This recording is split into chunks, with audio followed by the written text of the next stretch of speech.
wonder where they went today. Okay, we are live, I think. Possibly.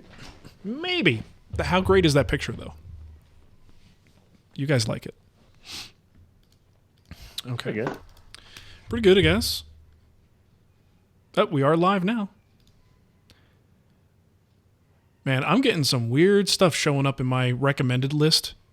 I must have clicked on something wrong. Let me tell you that. I'm getting those like best news fail compilations with a scantily clad lady on it, and then there's some chick fishing in a bikini. And then I don't even know what this is about, but it's titled "Farm Girl and the Washing Machine Repairman Pump." What? Are you on RedTube? Farm Girl. What are you doing? You're not on YouTube, are you? Oh man, I am. I'm on a different version of YouTube apparently. Good one. Okay, we are live. Everyone's saying we're live. Now, sorry, I had no notification, so we must not be live. No, we are live. There's people in the chat room. We're not live until it pops We're not live until Shannon says we're live. Oh, I forgot to ask you. Do you have a lumber update? If not, that would be good. I do. Oh, shoot. It's a quick one. I promise. Yeah, right. You know what that means. It's in the notes. That means it's 15 minutes or less. It will be 45 seconds. I can't believe how long it was last. The last one was long. Yep. It was a long. Oh, gosh. It was like Shannon's lecture on lumber. Hey, how many emails do you guys get saying we love your segment of the show? None. We don't have segments. Yeah, we don't have segments. We just do the show like regular people. We're not good enough to have our own segment within a show. We haven't It's made how it yet. I justify recording on Fridays instead of working. Right. I'm advertising. Leave me alone. You should probably drop your company's name once in a while. That might help too. You do that for me. Oh, yeah. Usually it's like mixed nudie pants or something. Yep. Changes. Lane Stanton every McStanky week. Pants. This changes every time. All right. Well, the good news is I'm ready to record. The bad news is I don't have a water. Should I just go for it? Maybe get a water in the break? During the lumber. During the lumber update? That's my potty break. Okay. Do I have everything we need? All right. Hang on, guys. I got to get rid of a dumb dog. Dougie, leave that alone. I hope he doesn't mean that for like real. Oh, I'm gonna really get rid of him. Ugh. Okay. Be right back. Dougie, let's go. Let's go, Dougie. We're gonna have a talk. Oh, man. I'm gonna be like standing here recording the show, and I just got off my bike, and I'm gonna be like all stiff and old. Stiff and old. Seriously. Everything's gonna like tighten up, and all the lactic acid and crap's gonna pool in my ankles, and I'm gonna have like big bags of blood. Aren't you glad we're live, everyone? This is Hear a that? great conversation. Isn't it though? I was trying to maximize my downtime. I had like an hour after I stopped working in the shop before this thing started. So I was like, oh, get a ride in. Stop talking. We're trying to do a show here. Whatever. Whatever. All right, here we go. Welcome to Wood Talk. Now here are three guys who always turn the other cheek when cleaning up tenants. Mark, Shannon, and Matt. All right, welcome to Wood Talk number 429 for April 2nd, 2018. On today's show, we're talking about, is cheaper walnut worth it? Glue squeeze out, curved veneer panels, and a little bit of finishing talk. And we'd also like to thank a few folks who helped us out with contributions over at Patreon. It's patreon.com/woodtalk if you want to do so as well. Nathan Stein and Jason Tescher. Thank you very much, guys, for helping us out. And again, patreon.com/woodtalk is where you can go. We've got some bonus things up there. You can get priority. We'll call it priority service for your questions. Your questions are more likely to end up on the show there. It's good stuff. I think it's a great arrangement. Can't guarantee anything, but you know. You never know. You never know, because we are very good at going back on our promises. Let's see, what else we have going on? I guess that's really it. No sponsor this show, so let's get to what is on the bench. I'll go first because my name's first on the list. I made a table, guys, in 5 days. It's kind of a record for me. Have you ever made a table in 5 days? Not since I started building projects. That really does change it, doesn't it? Yeah. Where did you get those pegs? Were they already like to size, or did you just buy a long rod of stainless steel or something? I just bought a rod from Home Depot and cut them up and kind of chamfered and clean up the edges so that I could shove them in a hole where no one will ever see them. I was really hoping for some sort of story about like a medical supply house, and you took surgical pins from some drawer that was destined to go in the knee of some NBA athlete. Or something. Yeah, nothing nearly as exciting as that. Unfortunately, it was just a steel rod from Home Depot, cut it into like little 2.25 inch long pieces, chamfered the edges, cleaned them up, and shoved them suckers in the holes. So this exploded table was kind of interesting. I started out with this concept, and Shannon, you even mentioned the fact, like, as I was going along constructing the leg to an apron, a few people, including Shannon, said, hey, this kind of looks like an exploded drawing, like in a diagram, in a project plan. So that actually gave me inspiration for how to solve some other design issues that came later, like what to do at the top and things like that. So I figured it would be cool to design this table where it looks like every place where you would normally have wood glue, to join these things together, let's separate those pieces and join them with steel rods so that you kind of just have this totally exploded view. I don't know how sturdy it's going to be, but let's try it and see what happens. So that's where it all came from, where it went, and from conception to adding the first coat of finish was a 5-day process.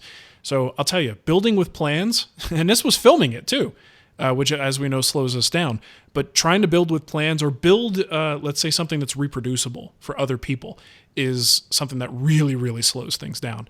I felt like I was on vacation with this one. It was pretty nice. It looked like fun in that sense. I thought you were going to say it looked like you were on vacation.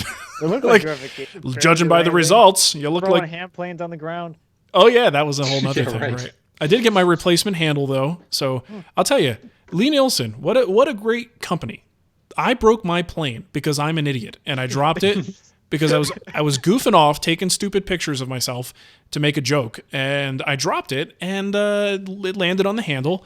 And then like a week later, I've got a brand new handle. And this isn't just because like I called up and said, hello, I'm Mark from the Wood Whisperer. I just called up and said, hey, Just I got like that. That's exactly Right. That's exactly what I do usually.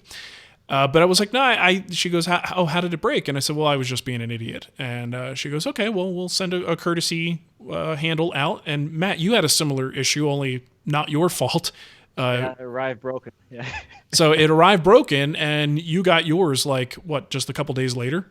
I think it was 4 days, including a weekend in there. Okay. So I called them on Thursday, and I had it on So Tuesday. 6 days? No. Math is hard. Weekend. What is that? It includes the 4 days, weekend. including a weekend. 4 days, which includes the weekend. So 4 days, not 4 business days. 4 days. Gotcha. Normal Okay. people days. Yeah. So, people did. I mean, obviously, right. Obviously, they're going to replace Matt's, but they certainly did not have to replace mine. And I called fully, intending on spending, $15, $20 or whatever a new handle would cost. And they sent me one. That's pretty darn cool. I have to say, like, I absolutely hate calling places and, like, asking for things or just calling people and talking to them on the phone in general. That was, like, one of the best conversations I've had in, like, ever. Mm-hmm. It was super quick, and, like, they were apologetic, and there was, like, 2 minutes on the phone. Yeah. Literally 2 minutes. 1 minute, 58 seconds or something like that. I was off the phone. Yeah. Good customer service is, it's a big thing. It's a good thing. Because it doesn't happen that often anymore, which is the problem. Like a company No. actually giving a crap. That's probably why I don't like calling places. Yeah. Yeah, That's right. the stigma. So like as an aside with this handle thing, the funniest response with this, like I posted a picture of yeah. it and how I broke it. I got the same ones too. Did That's you? The best part about it. Yeah. Oh yeah. So, Yeah. Oh, okay, yeah. so then we're, to let you guys know what happened, you post these pictures of like, for me, I posted the repaired version of it, and I was just using that to get through my project, and then, I had the new one on the way. And even though this was a freebie, the replacement was totally free, you wouldn't believe how many people were kind of looking down on me, and apparently Matt too, for not just building one and making one. It's like, aren't you a woodworker? And it's like, yeah, and I'm building furniture and not stupid tool handles. Like Ain't nobody got time for that. ain't nobody got time for that. Like, we've got better things to do with our time. theirs come off with CNC. Come on, I can't compete with that. No, it's Isn't it topless perfect. all the time. Yeah, it's perfectly drilled. I It love fits my that hand Matt got perfectly. the same issue though.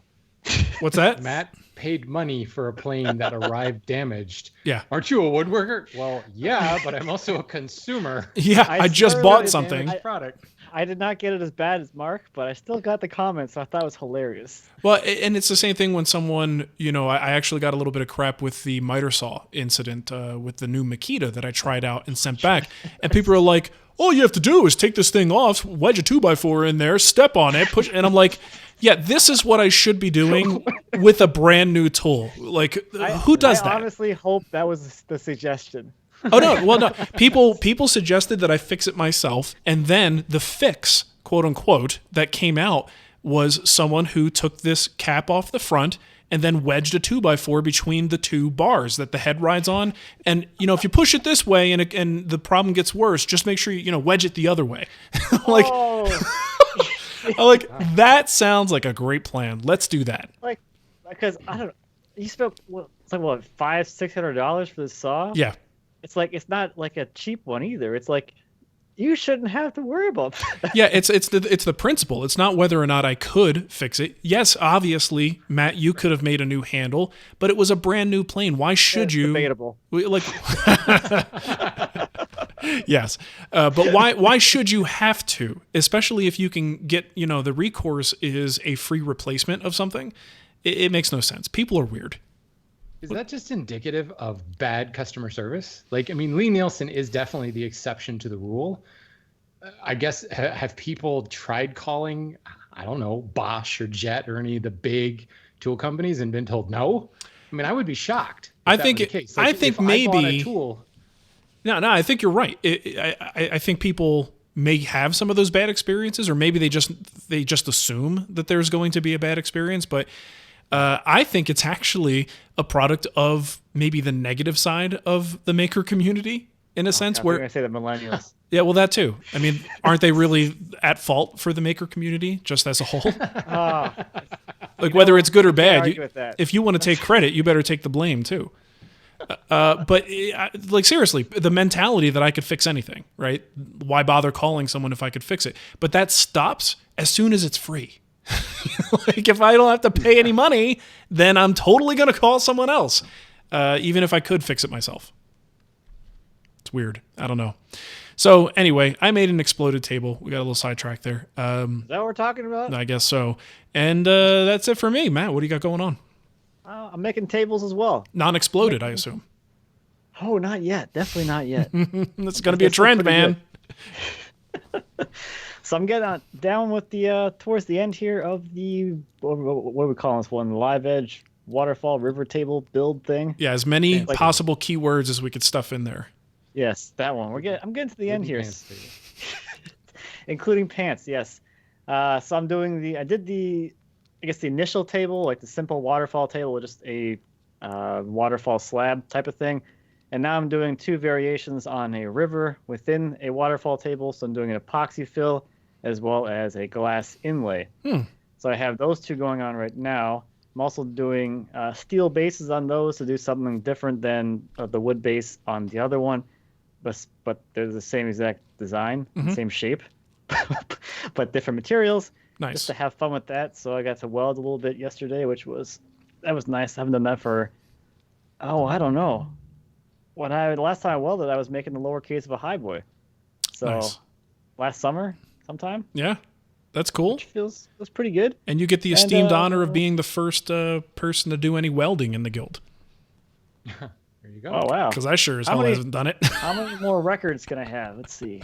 I don't know. Keep going. Records. I enjoy watching these. We keep going with that. So the thing I'm doing right now is I'm messing around with the epoxy fills. I'm trying out these metallic pigments or whatever. Mm-hmm. So I did one pour just to see what that looked like, and I don't think it has enough in it. Like, it just looks like it's tinted. It doesn't look like there's any metallic thing going on in there. There's no, weird stuff going on with the light. It just looks like blue epoxy. Interesting. Metallic epoxy. So I'm doing another test with like 3 times as much. I'm also doing another one with blue metallic mixed with a turquoise metallic, a little bit of that to mess around with that a little bit. And so these are with Epoxy. They're liquid plastic. So I was trying that out as well. I've never tried that either. And there's so much like weird information on the internet about it because it's like, it's one of these products like went super viral, but no one really like, I don't know, has any good information about it other than here's a bunch of like awesome videos of it being poured, and it kind of ends there. Well, that's just a bunch of jars of it on shelves in people's shops. In other words, I'm going to do that one day. Yeah, as long as you get your pour picture though, you're fine. That's where the money is. That's definitely where it's at. So I'm kind of, I cannot personally, I just can't believe things on the internet, especially if they have a very subjective explanation to them or I don't know, subjective result. Like one of the things with the Epoxy liquid plastic, a lot of people said that it doesn't cure as hard, so you can't polish it. Doesn't cure as hard, it's very subjective. Doesn't tell me how hard it is. Right. So, and then they have this, a lot of people also say that you got to mix the ratios differently than what's on the box to get a harder mix, which makes zero sense to me because the mix they're suggesting is to use more resin and less hardener, and that makes it cure harder.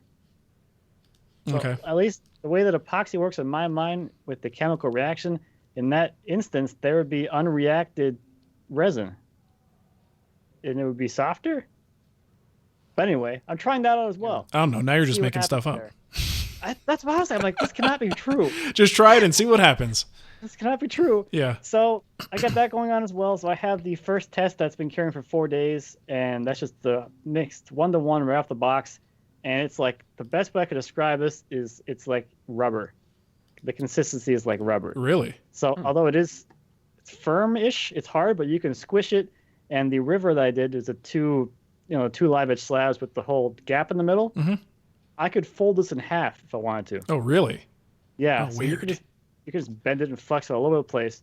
So I did another one at 1-to-1 as well, just to see like maybe I screwed up the mix somehow. Mm-hmm. I don't know how that would be possible, but see if I get the same results, and we'll see. But if this is what people say soft is, then yeah, that's like on the other end of soft. Like I'm thinking like it's not as hard, like so you can't polish it as well. Okay, cool. If I'm not going to polish it or whatever, it doesn't make a difference. But if it's like rubber, Yeah, usually when you're thinking different. in the range of resins and stuff, when we think of soft and hard, we think of can I dent it with my fingernail? You know, we don't think in terms of like, is it now actually foldable? I could push my finger through this if I wanted to, and it would just kind of pop back up into place after a while. But it's like hard rubber is the best way to describe the way it's curing right now, which also makes me wonder, like, is this actually the result that it should be? Because it's a casting resin. I can't imagine anyone wanting to cast anything in like something this soft. Yeah. I wonder if that accounts for the lack of metallic sheen too. Maybe. Like if there's too much tint or something, or too much, I guess the resin. I don't know, because I mean, I guess you can have like a metallic-y rubber, maybe. I don't know. Yes. I can't picture that. Seems to me, in order to have a little bit of that sheen, you need to have a hard, kind of almost glossy surface To be able to like reflect the light through the material. Right. Yeah. Yeah, I know what you mean. I've got more samples. I finally found a use for all these little tiny baby slabs that I cut on my bandsaw like 6 years ago that I've just been sitting around doing nothing. Nice. Matt's gonna have a whole set of waterfall coasters to go on his waterfall table. This is back in the day where it's like, oh, I can cut logs on my bandsaw in my shop and make little tiny slabs, and like I cut like everything possible. I would like. I'm surprised you still have that stuff, considering how often you clean out the wood and like. Oh, this is stuff in that. That's like the little stuff I have sitting like on a shelf in the house. Where it belongs, of course. Where it belongs, yeah. You got a problem, man. So you need to like launch a new line of river end tables. I'm not sure what I'm going to do with these things afterwards, but at least I'll have. See, this is why guild projects take so long, because I'm over here doing all the experimentation for people. Yeah. And I having really all think these you props. need to make waterfall cutting boards so you can knock Mark off his Dude, cutting board king. I am not pedestal. gonna take. I'm not taking that because I don't want to deal with these epoxy food safe people. Yep. Yeah. I ain't doing it. If you have this like 6-inch river of epoxy there, you got to wonder, like people are going to be like, is that safe?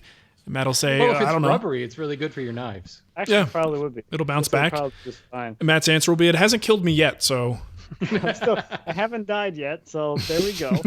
There's your evidence. It's fine. Now, That's awesome. so I have these examples, and I'm also doing one with West System to see what that kind of turns out like. And Nice. the nice thing about that is that'll cure in a day, as opposed to this, which Yeah. takes 4 days. Interesting. Wow. This whole epoxy thing, man. Epoxy, it's a thing. It's a big thing. You know, I think in our next show, I believe, we have a question from someone asking, what are the most annoying woodworking fads that you've seen, either current or in the past? And I'll tell you what, this epoxy stuff just might be one of them. Waterfall tables. I mean, Yeah, epoxy. I'm not talking about like resin casting and stuff like the stuff Pete Brown does and my buddy Zach over at NV Woodworks. I think those are fun things and making, things like that. But it's clearly a fad, what's happening with the river table thing and everybody jumping in the epoxy bandwagon. It's I'm not saying it's annoying. I'm just saying it's a potential thing to discuss in that topic. We'll talk about it. I have some thoughts. We'll see. Well, now that Table those. you've got your hands dirty with the stuff, we'll see. Now that they're stuck inside I wore gloves the for epoxy the bucket. first time ever with working with epoxy. Do you Thank wear very much. do you wear a respirator? This stuff is eco-friendly. Of course it is, because the bottle said so. You know what? I You actually can eat it. this Just spit it out before it cures. the epoxies and the resins that I've worked with that are like labeled as healthy or whatever. Mhm. I cannot stand the smell of them. Like they have this weird smell I just don't like. Yeah, they're definitely not prefer- smell free. They I have. prefer my solvents because Yeah. I enjoy those smells a lot more than whatever's in this stuff. You also get high a I lot think usually faster. So. soy-based. I know that's what they did with plywood. In order to make plywood eco-friendly, they got rid of the formaldehyde and now they use soy-based glue. So I wonder if it's the same And type of thing. I think Because soy doesn't it- smell too good. it smells like something from my childhood, like some kind of arts and crafts thing, but I can't remember what it is. Yeah, Maybe paint. You ate a lot of paste. I was gonna say you ate so much of it, it rotted part of your brain. So It was so good, it's all we could afford when I was young. It started. that's why Matt's so small. He just didn't get the calories he needed when he was younger. They kept stealing my lunch every day, so I had to go in the corner and drink some Sounds- blue calories. Eat your Sounds paste. like a class action suit. Paste stunted my growth. You'll get a Oh, lot of money out of the public school system, let me That's tell why you. it's so hairy and so short. That's great. All right, Shannon, what do you got going on? Well, you guys remember I was working on a veneer hammer a while ago. I did finally get to put it to use. I'm about to build a table. What is it with the Wood Talk table? All tables. all It's the a time. thing. We're doing it. But I'm going to be veneering some shop sawn bird's eye maple, which was in and of itself kind of a pain in the butt because when it gets so thin, those little bird's eyes just want to pop out. Yeah, the little So baby I'm knots. Maybe if you kinda- coat it in resin first. Yep, cast it in resin. That'll solve everything. There we go. Jeez. Anyway, continue.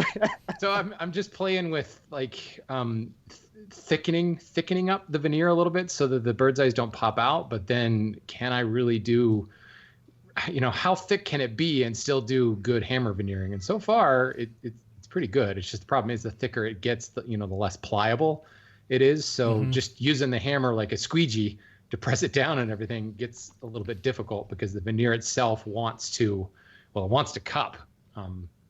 So I'm probably going to get some veneer conditioner and try to play around with it a little bit more, but it's fun. It's basically kind of like what Matt's got. I've got a small piece of bird's eye maple. I've got the bird's eye that I'm using for the actual table, but I've got a small piece of it and I've just sliced it up into a bunch of little veneers. So I'm just making like little veneered, like 8x10 squares Nice. left and right. So I'm going to end up with a nice set of coasters myself. Sounds fun. All right, Yeah. so let's move into what's new. This is something that I just saw it on Facebook a number of times, but we specifically have an email here from Danny breaking the news for us of something very cool. So the new Yankee Workshop is going to be on thisoldhouse.com.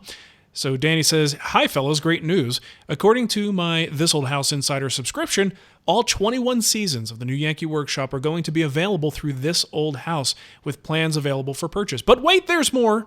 If you're a subscriber to This Old House Insider," he says it's about $81 a year, "not only will you have access to all of those videos as well as This Old House videos, old stuff, you'll also be able to download Norm's plans for free." That's kind of crazy. So he says, "That's right, I said free." According to Measured drawings. Measure drawings, that's right. So he says, "Play it cool, guys. Look away, don't stare. I swear I did a spit take of my coffee this morning when I read that and thought that you guys would like to know. Love the show. Please don't quit. So that's pretty cool. And I feel like, not that anyone's desperate for money in that camp. I don't know their stories, but don't you feel like there was a lot of money left on the table with regard to how the new Yankee Workshop was handled post the show stopping? The lack of merchandising. Like the lack of anything. All they had... No Yankee Workshop lunchboxes or flamethrowers. Yeah, exactly. No coloring books. Definitely feels kind of like the old... feels kind of like an old school way of content distribution still afterwards, even though it ended in... When did it end in? Like 2010? No, it was quite a while ago. 11? So, but I also just saw a rumor that it might be coming back. And this is like way rumor. Like it was posted on Facebook, so how trustworthy is it? But like I even saw a comment from Freddie Roman that seemed like he knew something but wasn't talking about it. So I'm just wondering, is this in advance of the return of the new Yankee Workshop? I believe it when I see it. Yeah, right. But the thing is, up till now, they have been selling the content, VHS, DVD, whatever, who knows, on the new Yankee Workshop website. And then they would, I think every week, they would put up a new episode, like a classic episode, and then you could buy the plan and it was discounted. And if you wanted all of the content, the only way to get it was on DVD, and it was like thousands of dollars. Set. Yeah. Like $3,000. Yeah, it was insane. And even right now, I'm looking, they've got a kitchen project, and it's a 3 DVD set that's $50, and it's $100 value. And of course, you get the plans with that. It's a really nice presentation. But I feel like there was something between this astronomically priced thing and free, where someone could have been making a crap ton of money instead of letting YouTube and all these people on YouTube upload this stuff for free and people can watch it there.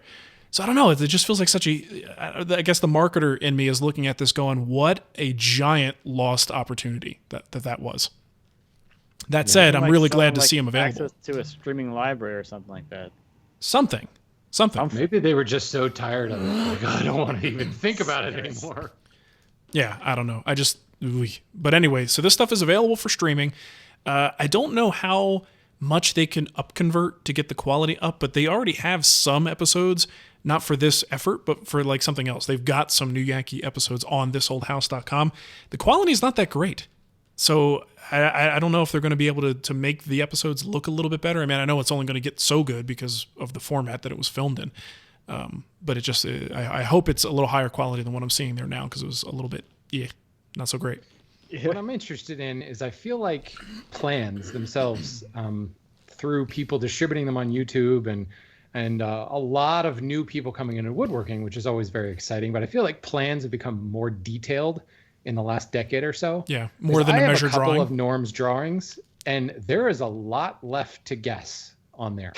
Like, in many instances, if there is a curve or something in it, it's the little grid, like, blow this up, or 1 cube equals 1 inch type thing. Mm-hmm. They have a little grid so you can figure out how to do the pattern. But I actually know a lot of people who that is foreign to them as well, because we have the ability to create, full-size templates and print them out or blow them up or whatever. The technique of using the grid and blowing that up is actually a bit, I don't want to say obsolete, because it's not. It's not talked about anymore. It's kind of antiquated at this point. So it's a lost skill. And then there's no written instructions whatsoever. They're literally just measure drawings. I think that's why they call them measure drawings and not plans. Yeah. So I actually wonder if now this becomes available and a lot of people are like, oh, I've heard all about this, I'm going to go buy it. There might be some dissatisfaction because the quality of those plans is not nearly as comprehensive as what you're seeing coming out these days. No, they're going to be going, where the F's the SketchUp model, suckers? How do I, and I think as a new woodworker, I might not know what to do with that measure drawing. Well, a drawing, yeah. I mean, watch the video. Yeah, and that's the thing. The videos were really compressed and condensed, and it wasn't until that's the one thing the new Yankee Workshop did really well. If you look at other PBS style woodworking shows, some of them are better than others at making you not realize how much information was actually left out. Some of them make it pretty obvious, but that's one thing I felt they were masters of, that until you sat down to build this thing, you didn't realize what was missing from that 20-minute, 22-minute show. Oh, yeah. You know, and but then once you do, and you're like, well, crap, where do I get this detail? Well, you get the measurements, but there still might be things missing because I mean they only had so much time to work on a single project. Well, anyway, bottom line is this is good news, and hopefully all those bottom feeders on YouTube that were uploading new Yankee episodes will no longer have a need to be there, and at least the people who deserve to get the traffic and the streaming traffic and whatever advertising they're going to get for this will get the proper revenue that they deserve for their content. So I think it's a good thing. Okay, Matt, I think you got the next one. Boom. This is sent in by Andrew. This is some pictures of some models of some tiny little staircases. Teeny. Oh, this is cool. Yeah. I saw They this. are ridiculous. So, like, looking at these things, like, I know how much harder it is to make miniatures. This looks like I would prefer to make a full-size staircase. Did you see the note about the scale, though? I mean, how big would you say that is? When you look at one of those images, how tall would you say it is? Maybe a foot. They're like inches. Like there's a line in the article where it talks about most of them are 1 to 2 inches tall.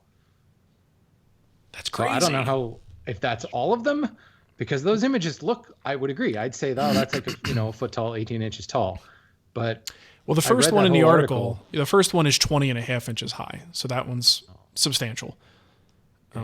Substantial. It's a 20-inch The one I'm high. looking at right now is 20-inch high 26 staircase. inches high. Okay. Either way, never mind then. it doesn't matter. It's amazing. One way or the other, it's flipping amazing. I'm looking at a 2-story staircase that is 29 inches tall. Mm-hmm. And it's like a double curve thing. Both of them are curved together up to the, with like a land. Yeah, it's ridiculous. I can't just go look at the picture. They're great. link Here's there- one that's 12 inches, and it's a full spiral that actually makes more than a full 360-degree turn. It's like it goes another half turn. I mean, and it's only like 12 and a half inches, 12 and a quarter inches tall. It's crazy. I like these Basically, guys. I read this article and said, okay, where is this Cooper Hewitt Museum? Oh, New York City. I'm there. I gotta go see this. It looks awesome. Yeah. Well, what I like here is it says perfect staircase is made by a secret society of French woodworkers. I want to be part of a secret society of French woodworkers. It's not going to happen though. Just don't have the accent. Probably not. All right. Let's get to our kickback. I think Matt, I gave you the first one here. Oh, 2 in a row? Yep. We want you to talk, So, baby. I'm still reeling. Yeah. Take a deep breath and just do it. Oh, it's a long one, too. All right, this is from Rick. This is March 19th show. I don't know what that was about. First, I love the show. My kickback is on thermal wood. I have built many outdoor projects out there. Oh, wow. See, I told you I shouldn't be reading this stuff. I have built many outdoor projects out of the thermally modified poplar, chairs, tables, planter boxes.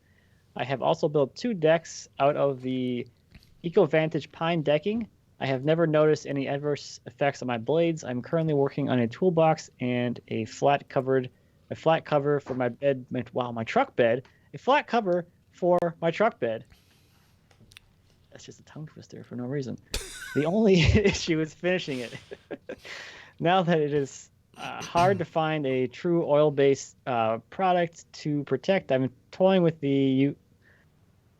Why are you guys making me read this stuff? I'm toying with the idea of using Epiphanes varnish for the truck cover project, but man, it's expensive. Thanks for finally talking about the thermally modified wood. Keep up the great work. By the way, Shannon, if you want to feel normal height, I'll stop by with my son, 6'9". You can stand between us. He's 6'10", and for that matter, my daughters would do 6'3" and 6'4". Holy moly. Keep up the good work. Once I start to sell my thermally modified products, I will donate to the show. For now, I'm a freeloader, but I love the show. I think Shannon would feel short around those people. Yeah, 6'10"? Yeah, I'm the same height as his daughter. That's crazy, man. Well, good for them. Wow. It's neat to be tall. You just look down on everyone. Yeah. See, here's somebody who liked the lumber update. He probably wanted it to be 5 minutes longer. That's true. Well, you can send him a Make it the personal whole email. show.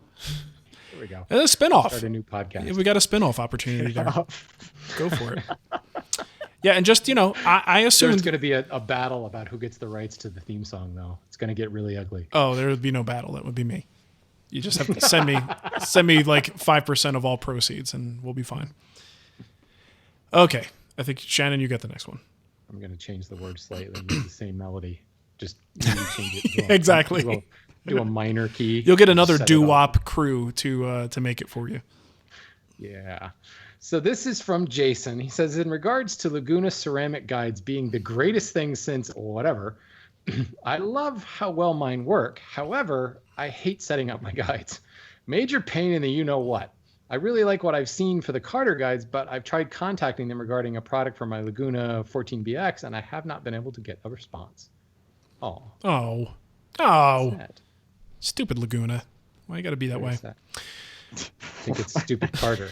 Oh, Carter. You Sorry. do me like that. Trying to contact Carter. Just assumed it was Laguna. Stupid Laguna, too. I mean, come on. Oh, good stuff. Okay, so we got a voicemail here from Jason with some questions about finishing. Hey guys, this is Jason Christensen in Apple Valley, Minnesota, and I have 2 related finishing questions for you.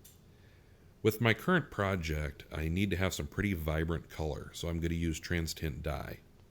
But I also need to have different colors right next to each other. So what I plan to do is apply dye to those pieces before I glue them up. What I'm wondering is, if I end up getting the dye on the mating surfaces, do you guys think that it will interfere with the glue bond of that joint? The other question is in regards to the top coat. Again, with having very vibrant colors, I'm concerned about the ambering effect that I would get with an oil-based finish, such as Armor Seal. So I am considering using a waterborne finish like High Performance. But I love the effect that you get on the grain with an oil-based finish, especially since there's still going to be some areas of the project that don't get the dye treatment. Do you think that if I used a really light shellac, like Super Blonde shellac, would I still get some of that effect on the grain that I'm looking for to mimic an oil-based finish, and then I would cover that with the waterborne finish? Anyway, thank you very much, and I'm glad you didn't quit. So are we. But we still might. You never know. Okay, who wants to tackle the dye question? 2-part question here. So getting dye on a glue surface. I don't think that would be a problem. I mean, assuming we're just using like mix up your dye. Like if I use trans-tin, I just add it to water, or sometimes I'll add it to the finish itself. But I think if you're adding it, what's the word I'm looking for? Whatever. Dissolving it, diluting it. That's the word I'm looking for. Jeez. You're putting it in a water-based solution, then all dye is just dirt. It's just pigment. So you're just putting the pigment on the surface, the water evaporates off, and all you're left with is very finely ground particles of schmutz on the wood. So I think you should be fine. I think it's the varnish and the resins and stuff in our finish that would cause the glue problems. Yeah, I think the only real problem that might develop is if he's using maybe something like General Finishes dye. Their water-based dye does have a little bit of finish in there to help it bind to the surface, which is good in many cases. But if you get that on a glue joint area, I'm not saying it's going to be a problem, but theoretically, you're going down that path because it does actually... I think it'd be better if he mixed his own, like bought a Lockwood dye, like they sell it at Tools for Working Wood. It's powder, and you mix it up yourself, or the trans-tint stuff, which is liquid, and you add it in. Yeah. Because then you can play with the color as well. Right. I think that just to be safe, because what I'm putting in it now. Yeah. But if you're being careful about it, Jason, and you are using the General Finishes stuff, if a little bit gets on there, it's probably not going to be that big of a deal because, you could still do multiple coats of dye and it still pulls it into the surface, so it shouldn't be too problematic. But what about the second? 17.3% of the joint is not covered in dye, you're fine. Exactly.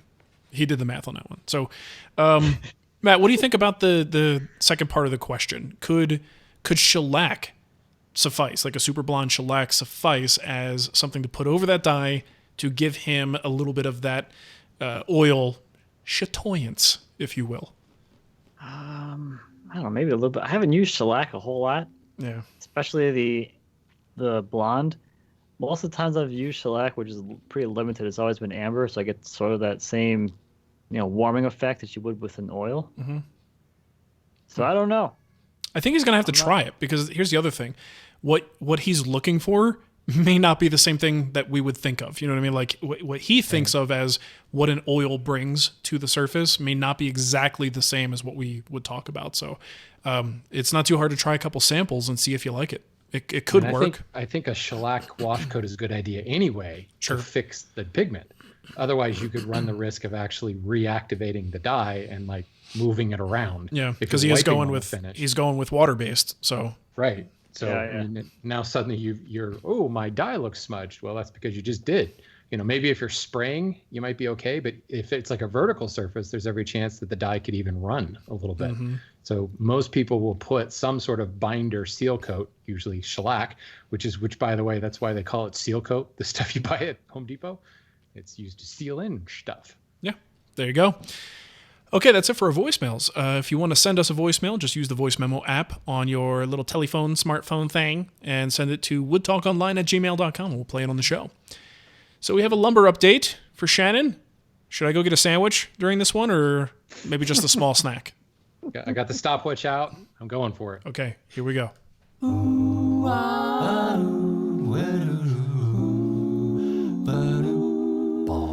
Shannon's Lumber Industry Update.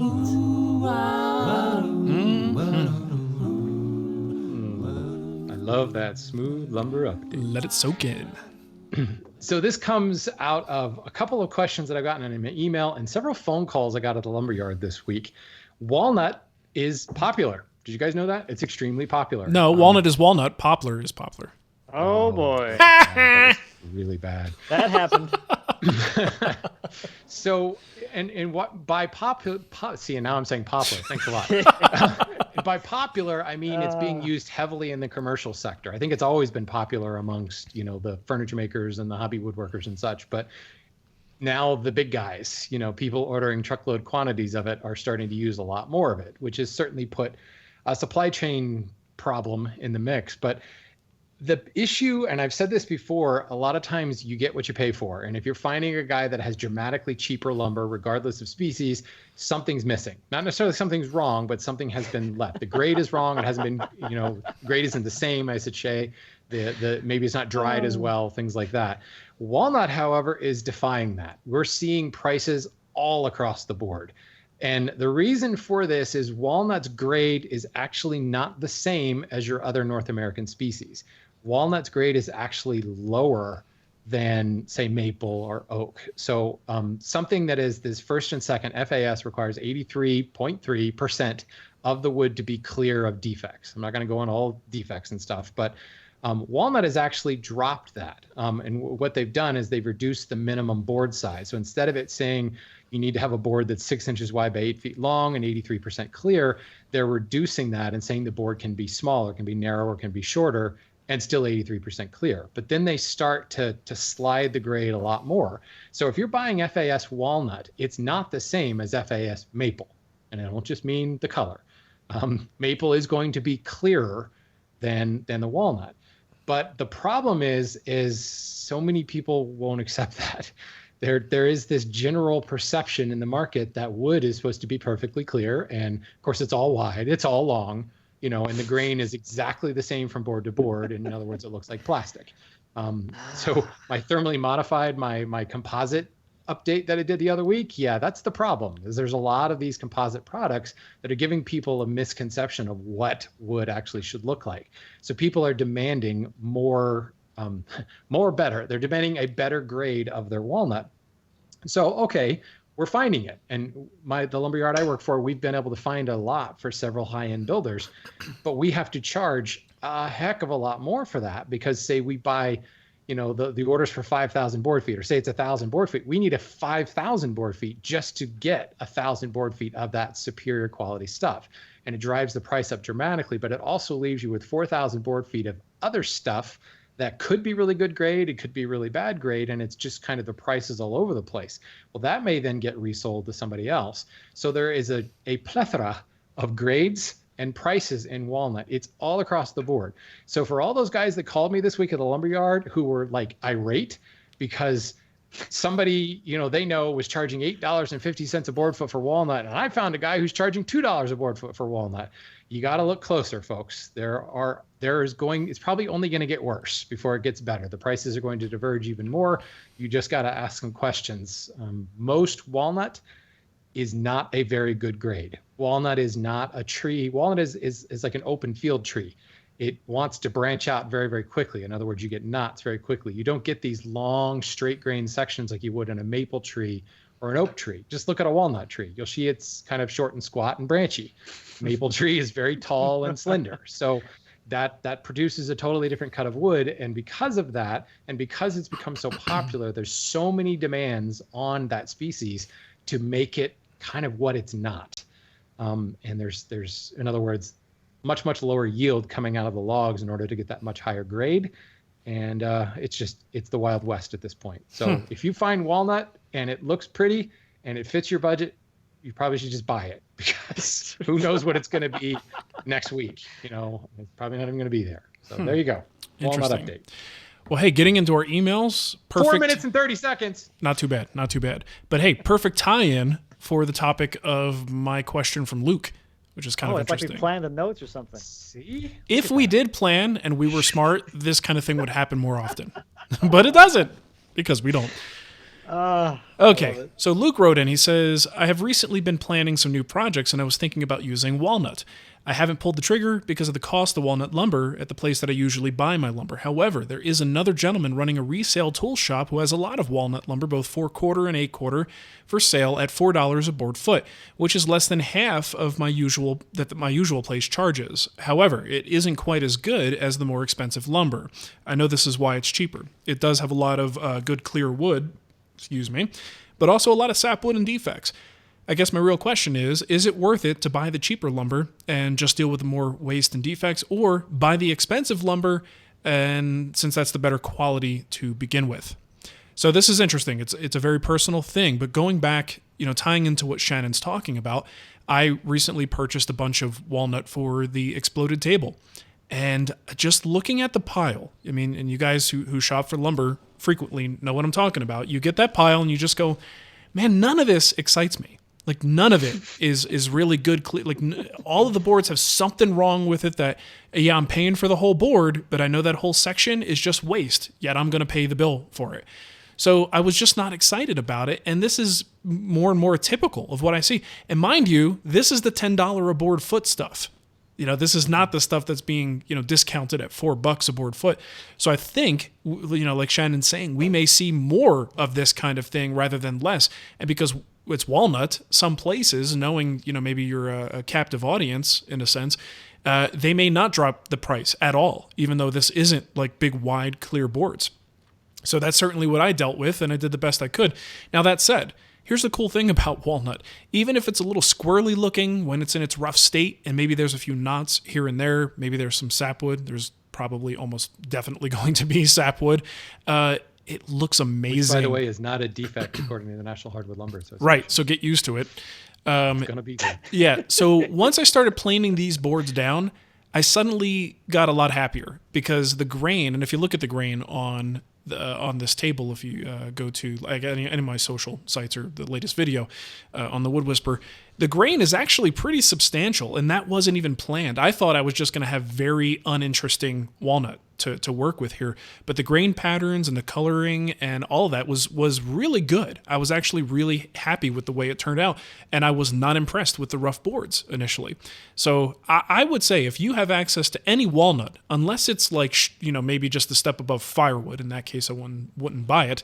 But if you see good stretches of clear material, keep in mind the stuff that's not clear is still very usable. If you do the right thing, start watching some epoxy resin videos and fill those suckers fill those suckers with epoxy. You could have some very amazing, beautiful, good-looking material. Even if you just cut away the clean stuff, use that for one project, and then save the stuff that's a little more rustic, save that for something else. It's still going to be pretty good. So I would, hands down, if I can get some walnut, even if it's not great, for $4 a board foot, I'd be loading up my truck with that stuff. That is a really good price. The only caveat I'll say is anytime you have squirrely wood and lots of knots, is it's going to move unpredictably. Just plan for that. Sure. We like Maybe. that. That's what makes it fun. I say maybe on that one. Depends how it was dried It does depend. and how the tree was growing. And too. Matt, remember when you were out here and I showed you, I went to my local lumber place and you just about cried because it was a miserable sight. We picked up that white oak that I think both of us looked at and said, this stuff is going to move a lot. Like, this is going to be problem material.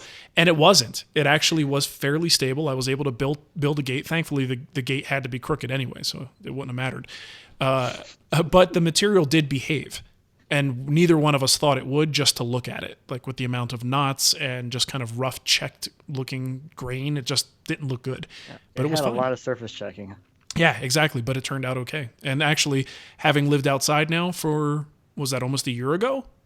Probably getting close.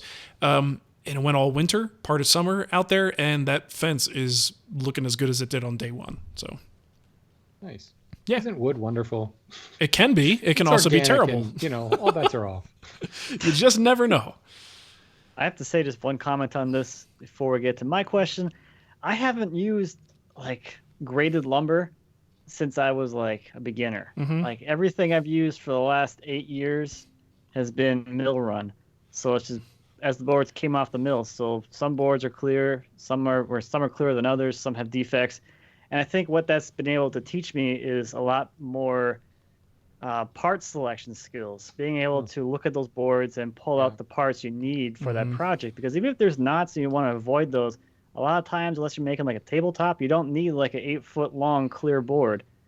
Right. Most of the time, you're cutting those things up into smaller boards anyway. So being able to arrange things on the board to get the look you're going for, and because you have the option to use pieces that are around knots and defects, that's where all the cool stuff happens. So if you want some really cool, I don't know, figure, compression figure, or maybe some crotch figure from a small limo that's coming off, you can get that from those defect-full boards.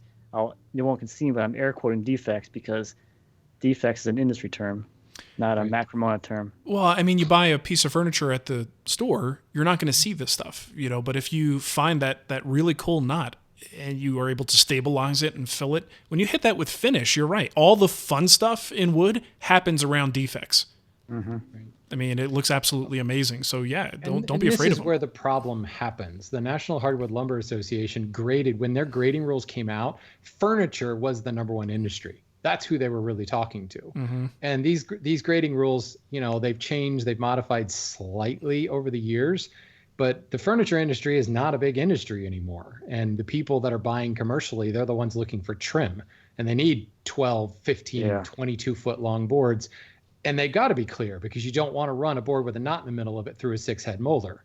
That's bad. It causes problems. So, and this is the real issue we're facing in the industry, is the greater demand for this perfectly clear stuff is having to do with how things are manufactured.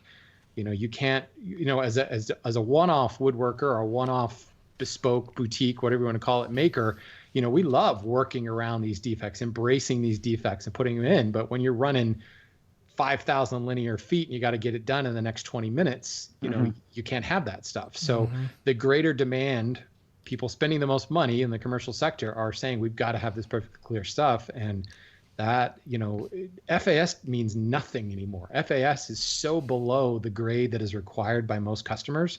It's just silly. But at the same time, who needs your board? Like, if you're building a piece of furniture, do you need it to be clear on both faces? It's rare. But that's what FAS says. Select says it's FAS one face and not the other face. FAS requires both faces to be 83% clear, which is just silly. I can't think of a time when I've really needed, maybe a leg.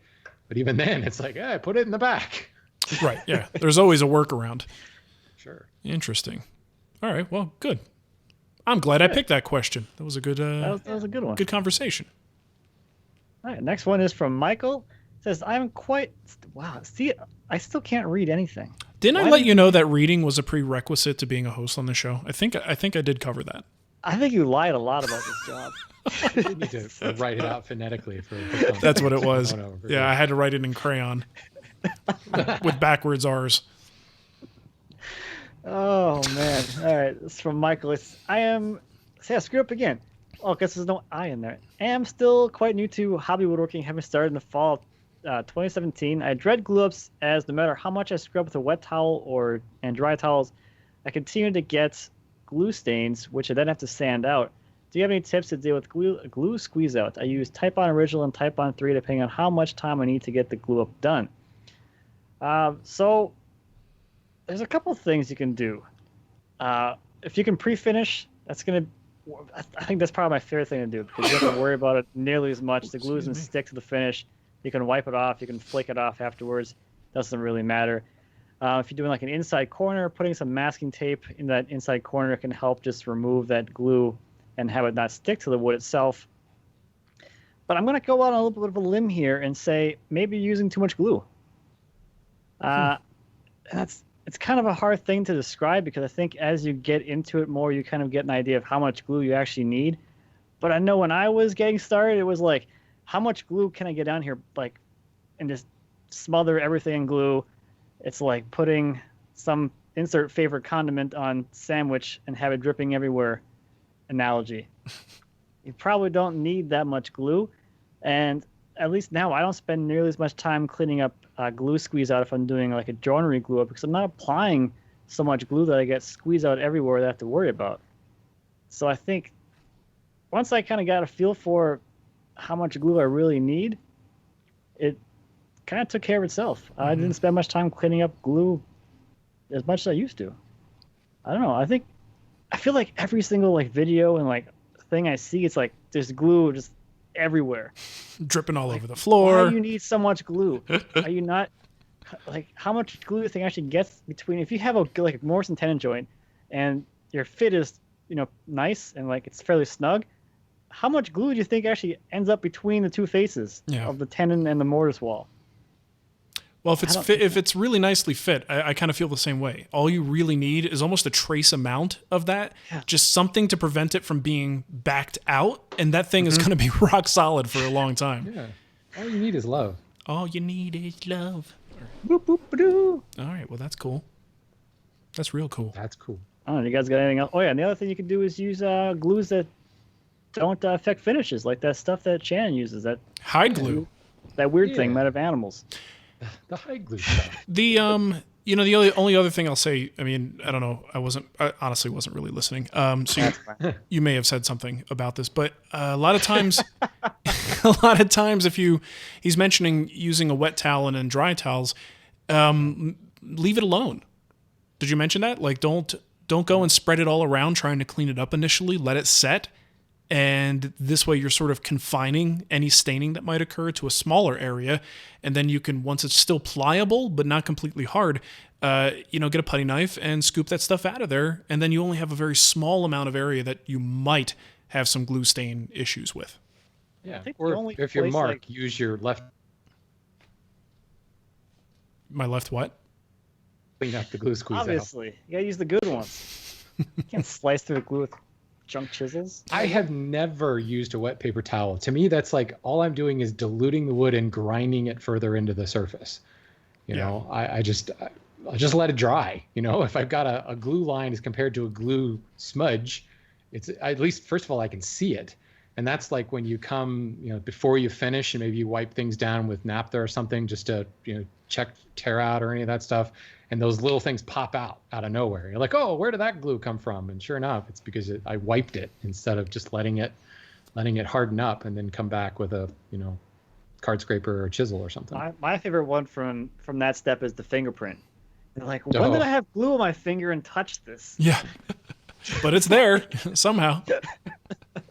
Yeah, I mean, I kind of prepare myself for, regardless, around the joint, maybe where the shoulder of the tenon meets a leg or something like that. I'm going to go back there with a good sharp card scraper and a little 220 sandpaper and clean those areas up, like regardless, because I don't want to take any chances with it.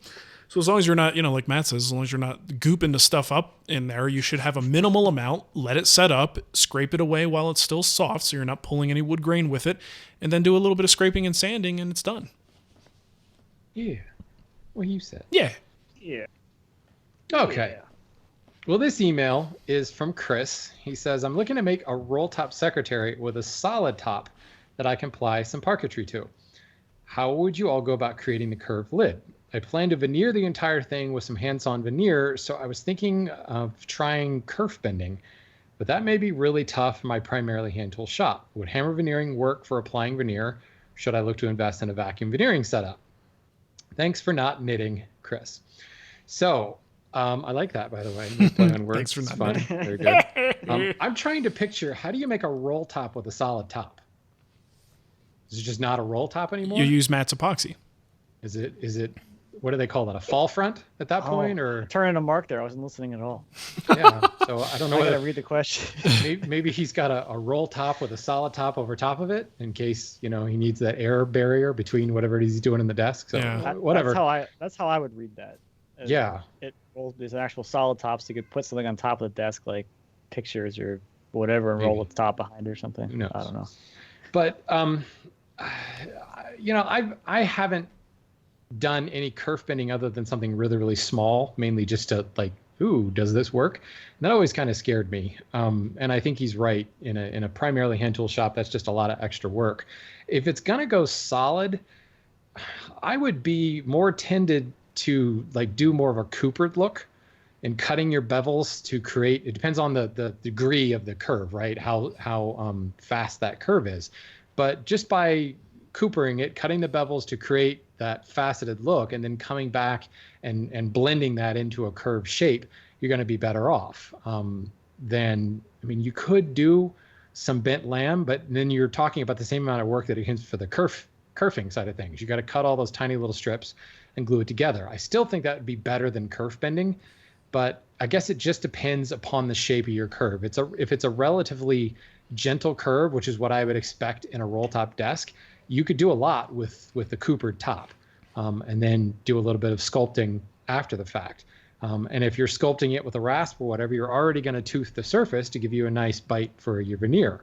As far as veneering it, you could hammer veneer it, but honestly, I think this is going to be one of those things where a vacuum bag is just going to be so much easier. Hammer veneering essentially is relying upon the vacuum seal that's created.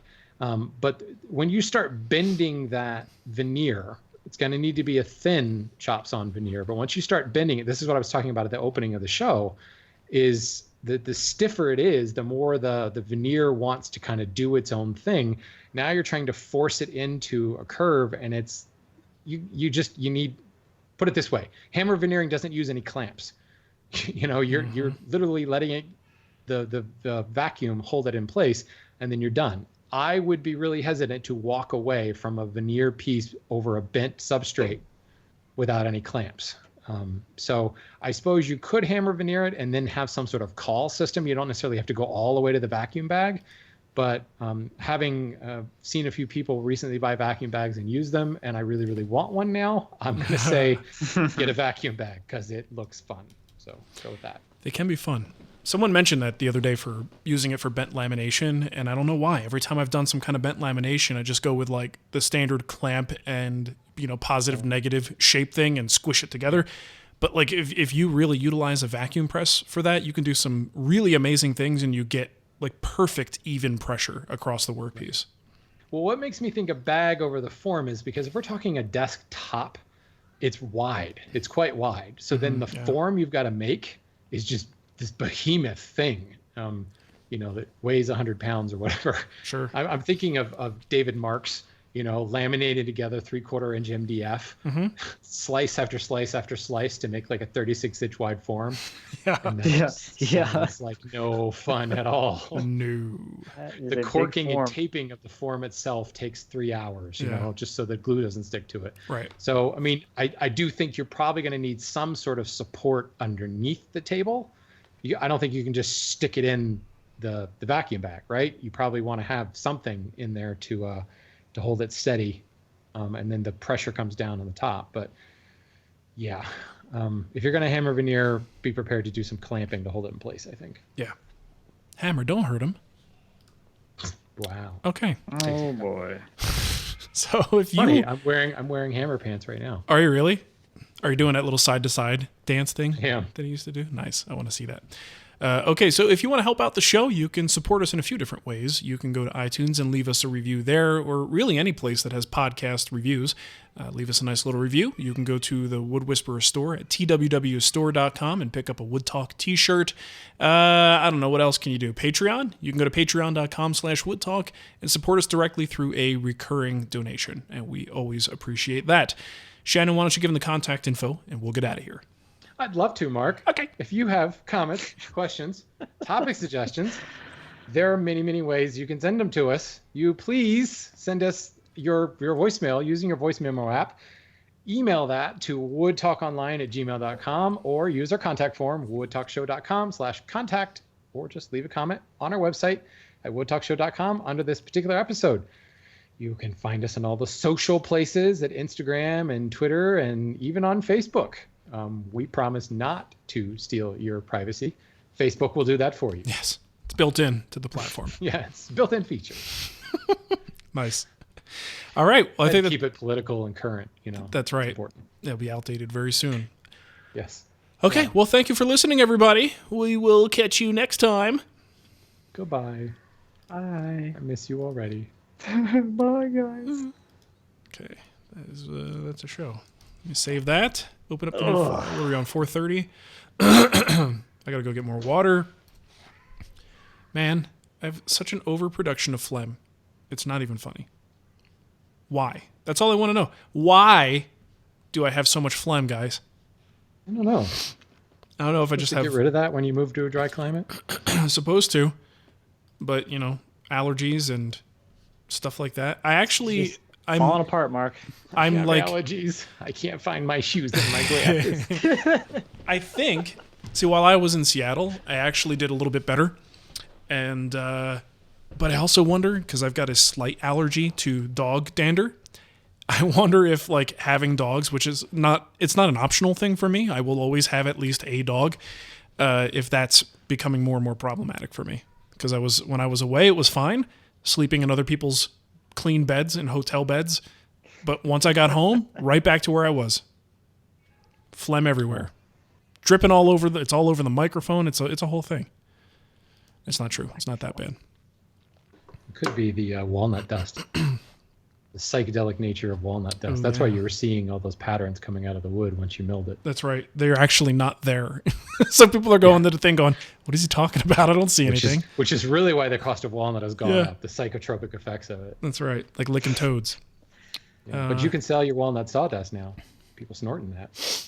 Maybe that's what I need to do to clear things up. Okay. I'm going to go get a little bit of water and pee. You guys need a break real quick? Let's take a break. Yeah. If you're listening live, we are going to do next week's show as well. Stay tuned for that. After these messages, we'll be back. We'll be right back. Play that Brusso ad. Ding.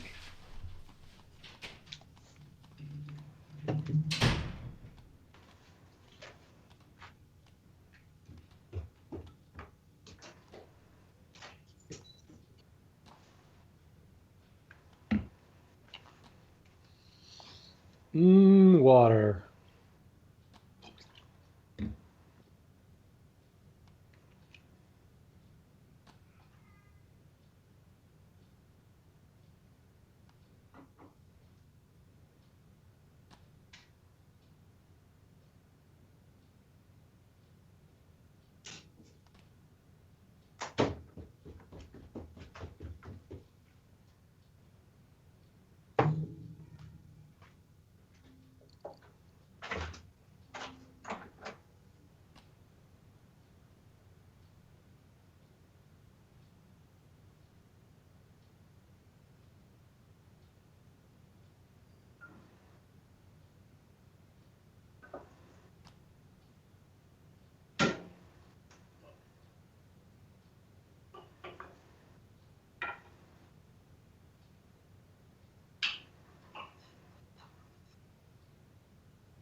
All right. So I went into the bathroom, and Ava is potty training now. So she goes in there by herself and just sits on the toilet for no reason a lot of the time. And there is an entire roll of toilet paper on the ground, totally unrolled, like all over. So she just sat there and just went boom, boom, boom, boom, boom, boom until all the toilet paper came off the roll. So I look forward to cleaning that. This is why I don't feel bad anymore about, I don't have kids, but I say, well, I don't have kids, but I have a four-legged kid. Yeah. People used to get offended at that, but your kids do the same things that my dog does. So Right. Yes. I'm just going to go out on a limb and say it's the same. Hey, sometimes I still have to wipe my 6-year-old's butt. So I don't have to do that. With Oh, I mean I was that kind of wondering when I would be done doing that. yeah, that stops a lot sooner Apparently, I with still dogs. have a long way to go, huh? All right. It depends. I don't know. Sometimes some kids are a little bit more adept at making sure it's all clean, and some are not as good. We're at the stage now where Joe likes to run off. He'll make I a have the chance to do that. yeah. That could be a problem. You really don't want to use the phrase runoff in this particular Oh, conversation. don't worry, it's both. I intended it. Yeah, it was a very What intentional. you need is a bidet, Mark. I You have put a I have bidet one. in, so I know actually what have happens. one. Not in every bathroom. Yeah, the people who we bought the house from. How hoity-toity you are. I wouldn't buy it. It was on the toilet, and I just use it. I'll tell you, it's kind of fantastic. And while I was gone in Seattle for 2 weeks, I missed it. Oh. I was wiping my butt like some kind of regular person, Commoner. some kind of commoner.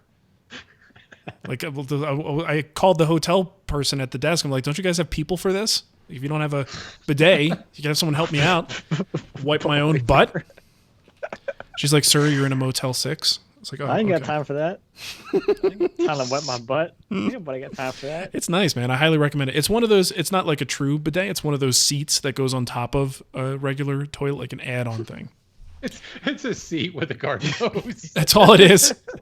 Yeah, the guy Put made the it. sprayer on. The guy was a maker, Now, so Mark, he they made it didn't himself. actually buy a bidet. Yeah, Those makers again. Some That's what it is. made a bidet. bought the house from a maker. It said bidet in the listing. I mean, Yep. It said it in the listing, and you go in and it's like a one of those like what do you call them, senior citizen like toilet seats. Yeah, And there's just a hose. the garden hose underneath, sticking up from the bottom. a little bit duct tape, It's a good DIY solution. fully adjustable. Okay, let me get that second voicemail. We got one voicemail in this show. Where you is? There you is. So Nathaniel's building a pantry. Speaking of Seattle, he's from Seattle. Nathaniel's building a bidet in Seattle. there you go. Because his house in Denver used to have one, and he misses it. That's right. Wait, what? They just don't make the hoses the same out here. It's heated too. It was the first thing I turned off when I got here because I'm like, there's no way. I don't care how much it costs. Like in reality, the pennies that it might cost to keep that toilet seat warm, but I'm not paying to keep my toilet seat warm. So I turned that off. That's why you moved to Seattle, because the hot coffee comes out of the bidets there. That's right. Yeah, those coffee Yep. enemas. Once you're all clean, you just bend down, take a sip. You're good for the day. It's like a coffee water fountain. Oh shoot! This we're going off the rails here. Okay, so this is show number 430, right? April 9th. That all makes sense. Oh, we do have a Brusso ad on this one, and Kind of weird. I will read it. Why is Why it not weird? the other one? Because it's a sale for a specific time. Oh. And this goes for people listening makes live. sense. Please disregard the sale announcement because it actually will give you the dates, but they probably don't like the idea of a sale announcement being like done ahead of time like this. Could be confusing is the problem. So pretend we're not doing it. Okay, shut up, you guys. Let's do a show.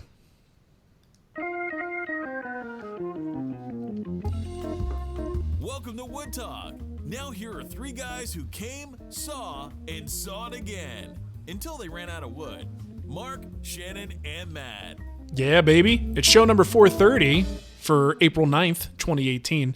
On today's show, we're talking about cheap chisels, the worst woodworking fads, the woodsmith shop, end grain tabletops, case miters, and cherry alternatives.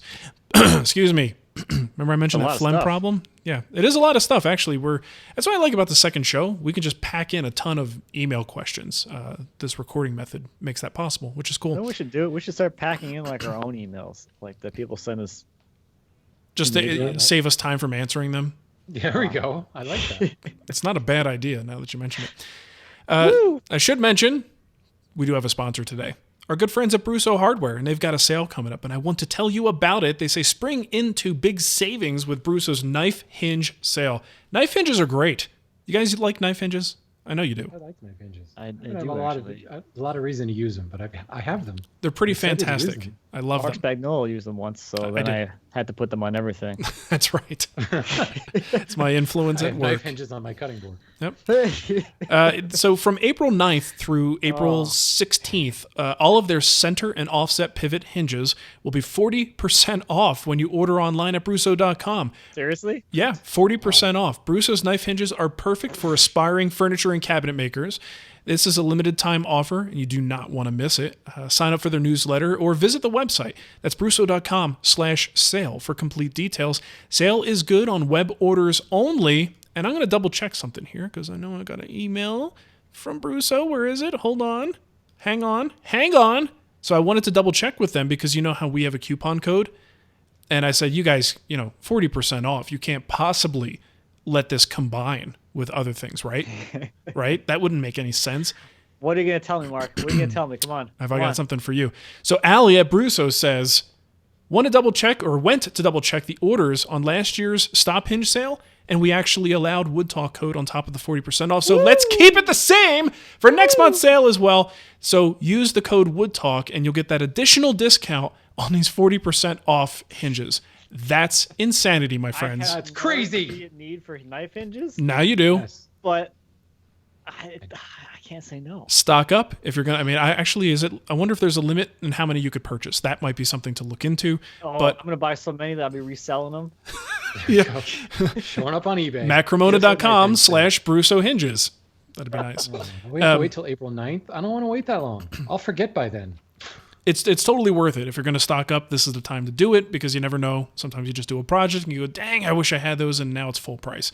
So do not wait. Jump on that sale. It's a very, very good thing. Tell Siri to remind me on April 9th. Do it. April 9th through April 16th. That's, once again, Brusso.com.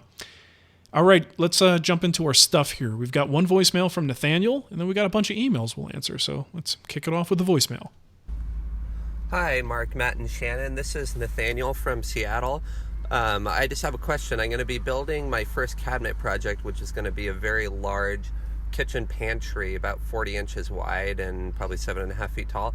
So I have two questions specifically about this. First of all, I'm hoping to use cherry.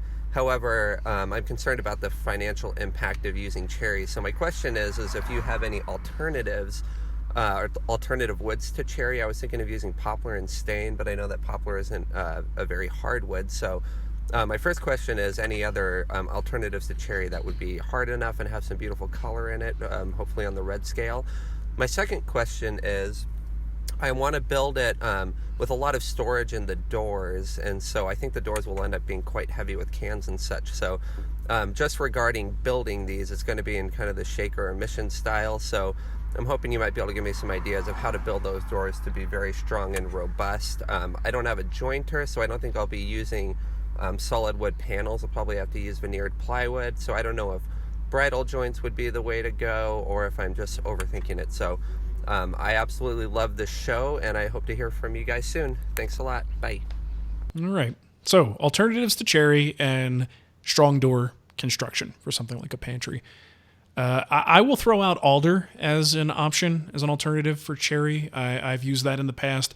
It's fairly inexpensive and has a similar, it's not the same, but kind of a similar look to cherry in terms of the grain pattern. And the color is kind of at a similar starting point. You know how cherry, especially like freshly milled cherry, kind of has a little bit of a salmon color. And then over time, it gets a little redder, a little bit more browns, just turns into a beautiful color.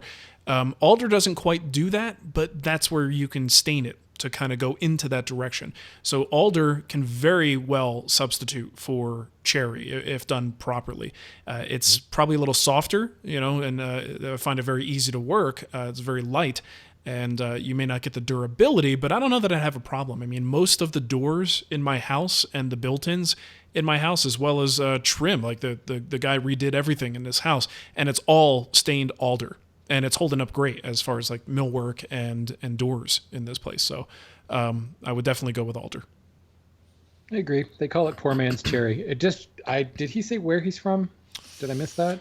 Because Seattle. alder is thin on the ground Seattle. out east. All right, so he's out west, so he shouldn't have a problem finding alder. The only problem I see is if he's going to use plywood for the panels, he's going to have to match it. So, I mean, maybe you can find alder plywood. You can. Find alder plywood out there? I don't know. I don't know. I think it's going to depend on the particular place he shops and whether they stock it, but I have purchased alder panels in the past. Okay. I mean, I know it's possible. I just, you don't want to like custom lay up a panel because there goes your budget. At least in Phoenix, it wasn't a custom order. It was common enough. Alder was extremely common building material for homes, right, that the plywood was readily available. Okay, fair enough. And that's the only thing is you be prepared between the solid wood and the plywood to have to do a little bit of color matching anyway at the finishing stage. So as similar as you can keep those, those species from solid wood to plywood, the easier that color matching is going to be. Mm-hmm.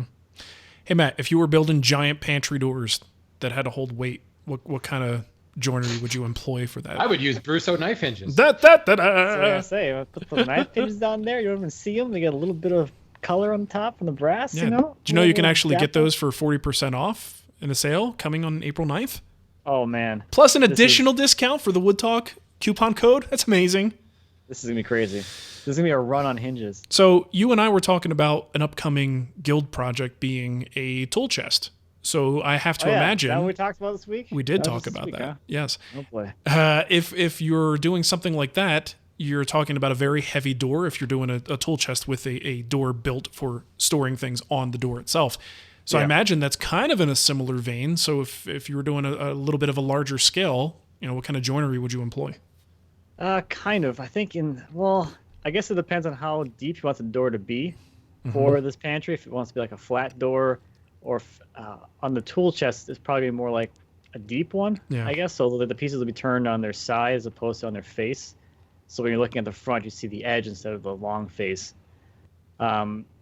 Anything with a lot of, glue surface. So if you're doing a traditional door style, Morrison tenon, bridle joint is good as well.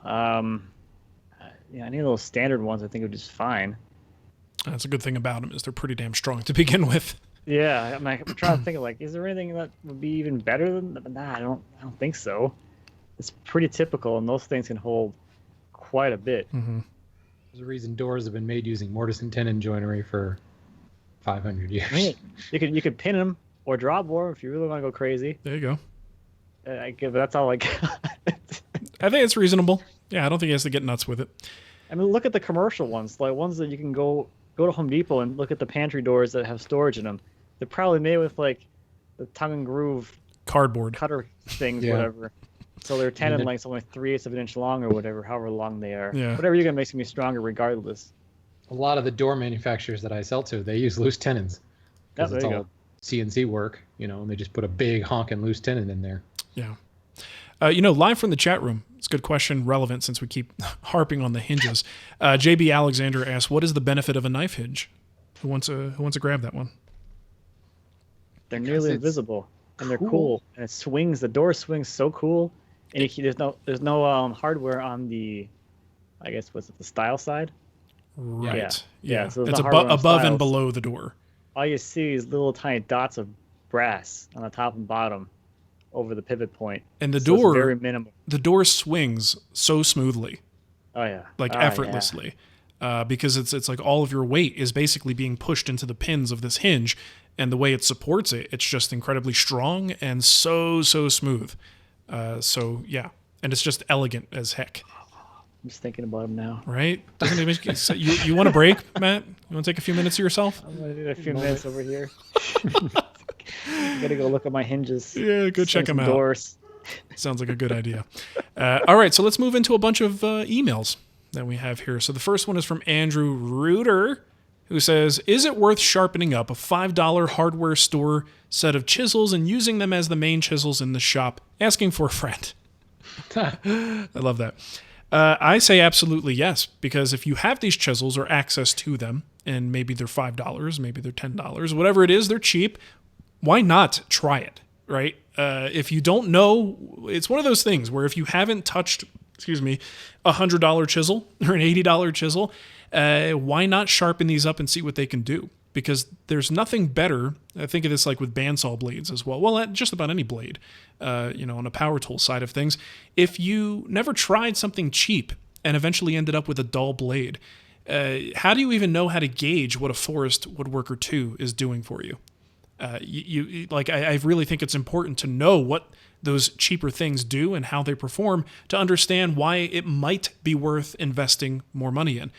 So you got someone like Todd Clippinger is a good example. He's always proud of his cheap chisels. I've seen. That's true. That's a good way to put it. Yeah, he's very proud of his. What's he have? Like a set of Buck Brothers or something like that he's been using for probably decades and gets good service out of. So. You might talk to people like us, the three of us. We may not be the best influence with this stuff because we tend to buy tools in some cases because we want to, like not because we have to. So when you're in that position, you tend to buy nicer things than you truly need, or possibly things that give you more creature comfort benefits than you actually need to survive. So I would say, why not try it? Get those chisels, learn to sharpen, because that's kind of 90% of the chisel game in the first place. Learn to sharpen them and see how they perform and find their limitations. And then maybe someday you'll be ready to spend a little bit more and get a higher scale set, but at least you'll be able to say, hey, this was worth the money. You'll know for yourself. But if you never even try those $5 chisels, you'll never have that point of reference to base your opinion on. Just be prepared to spend a lot of time sharpening. That's where I was going the with backs that. of those $5 chisels. Sure.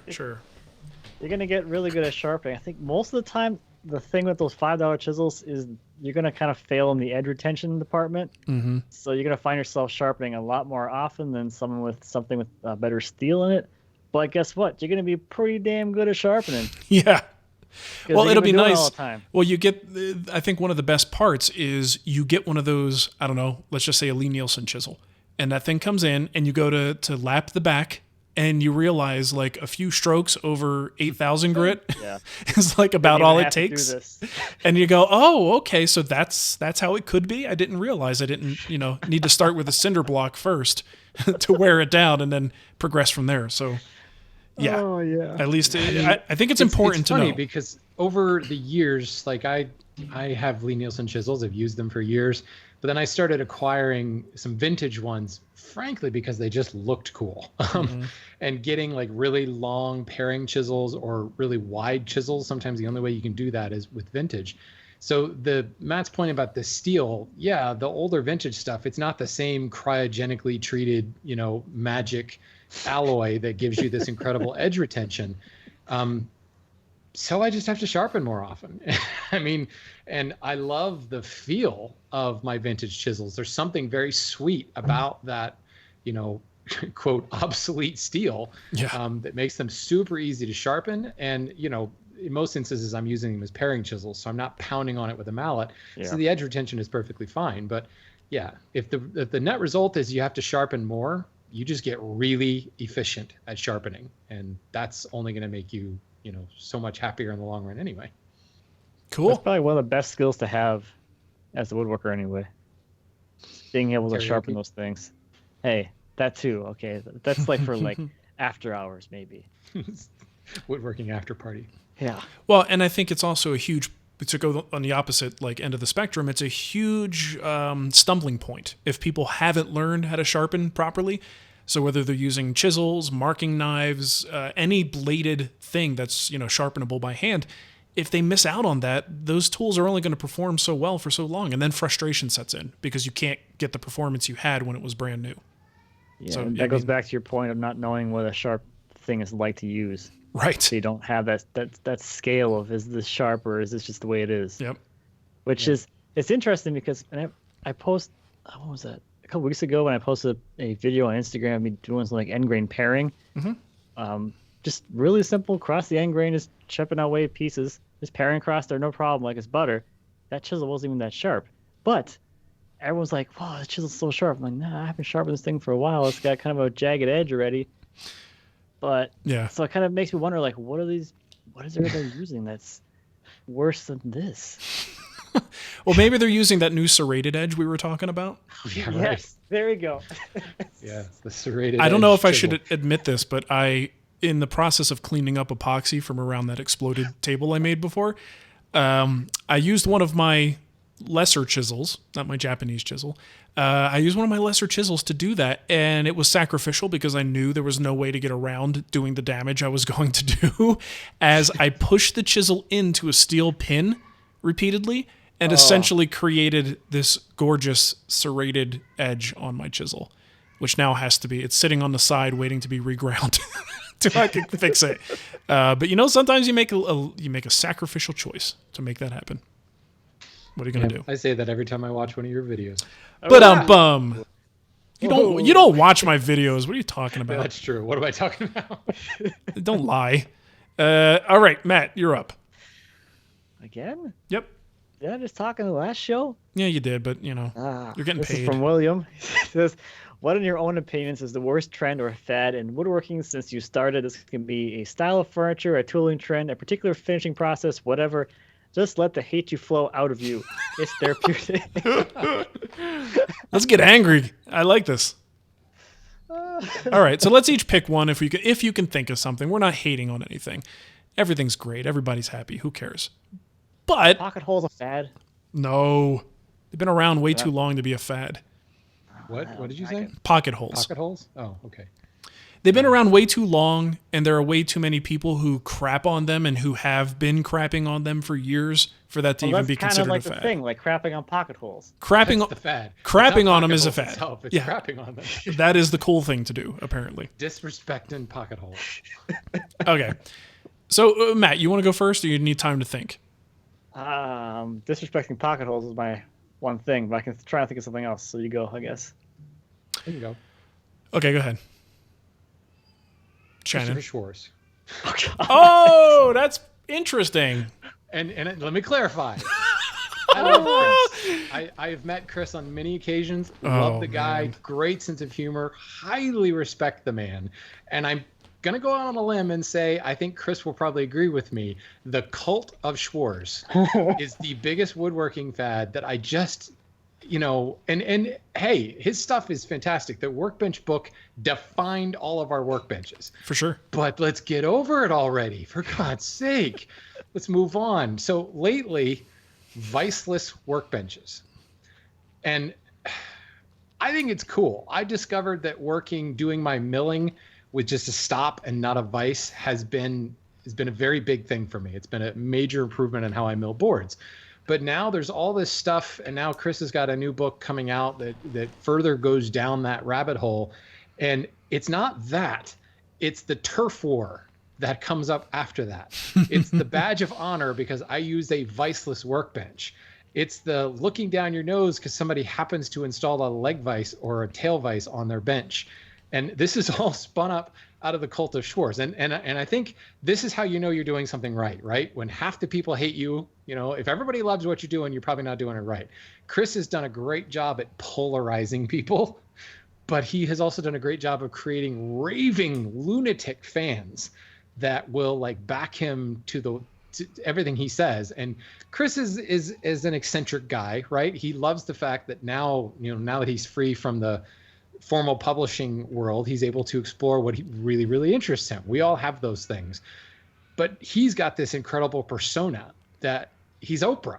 And we've said that before. When Chris says, here's the tool, suddenly the website crashes. It's no longer available anymore. So now that Chris has been allowed to explore his own, passion and staked furniture and campaign furniture, basically any book that he's done, this is kind of outlier type stuff. Well, now it's become the only thing. I see staked furniture everywhere. I see campaign furniture everywhere. It's good God, people. Mm-hmm. And the first line in Chris's Anarchist Tool Chest book is disobey me. And yet everyone just marches blindly along the guy in lockstep. So again, no disrespect to Chris. I love what he does, but I think it's funny how he's created a fad and people are like, there is no other way. There is no other way to build a workbench. If you put a vise on it, you're a lesser human. So it's funny. So what's this viceless thing? Maybe I'm living in a hole, but I don't even know what you're talking about. Those hand tool guys are just crazy. Like you're in Their your own that's thing. in its own little world. So in a nutshell, like literally just a workbench with no vices? Yeah. Technically the Nicholson style bench with the wider aprons, that you can use holdfast and stuff on the aprons to attach your boards on the edge. Well, then Chris started examining the Roman workbench and like much older style of workbenches where, there was no vice. So it's all like friction work holding and things like that. Yeah, you're working against a stop. Okay. And in his latest book, Ingenious Mechanics, he's got some other things where there's like a notch using a wedge, and you can put boards in that. Mike Seamson came out with a video, The Naked Woodworker, where he built a workbench that was entirely viceless. It uses a planing stop, it uses holdfasts and battens. And it's incredibly effective. I will give it that. But at the same time, when I'm sawing tenons, you're going to have to pry my leg vise out of my cold, dead hands. That thing is awesome. And I have used viceless methods to saw tenons. I built a workbench. I built a viceless workbench for the orientation semester of the hand tool school, but it was also specifically designed that you could throw a front vise on there if you wanted to. And I built that bench and I cut tenons and things without using vices and, just clamping things to like a post or a vertical upright or something like that. And now it's become this thing and we're seeing viceless workbenches everywhere. And it's just silly because, look at it this way. It's the same argument people throw at me all the time. Well, the Thomas Chippendale would have used a festool domino if he had it. He would have used a table saw if he had it. I'm okay, fine. I'm not. I don't know. You ask Thomas Chippendale. He smells pretty bad right now. So I'll call him when we're done here. Right. 1-800-Chippendale. See who shows up. Hopefully it's Chris Farley and Patrick Swayze. Hey, dude, you're a lot better looking than I thought you'd be. Sorry. But it's the same thing. Like the reason that a lot of these older workbenches didn't have these vices was really difficult to make a screw for a vise. It's not impossible, but am I going to do that? Is the country joiner or the cabinet maker and, off in the country somewhere going to spend the time to do this when all he can do is, work up against a stop or, body weight is a very effective vice sometimes. Just sit on the board and saw it.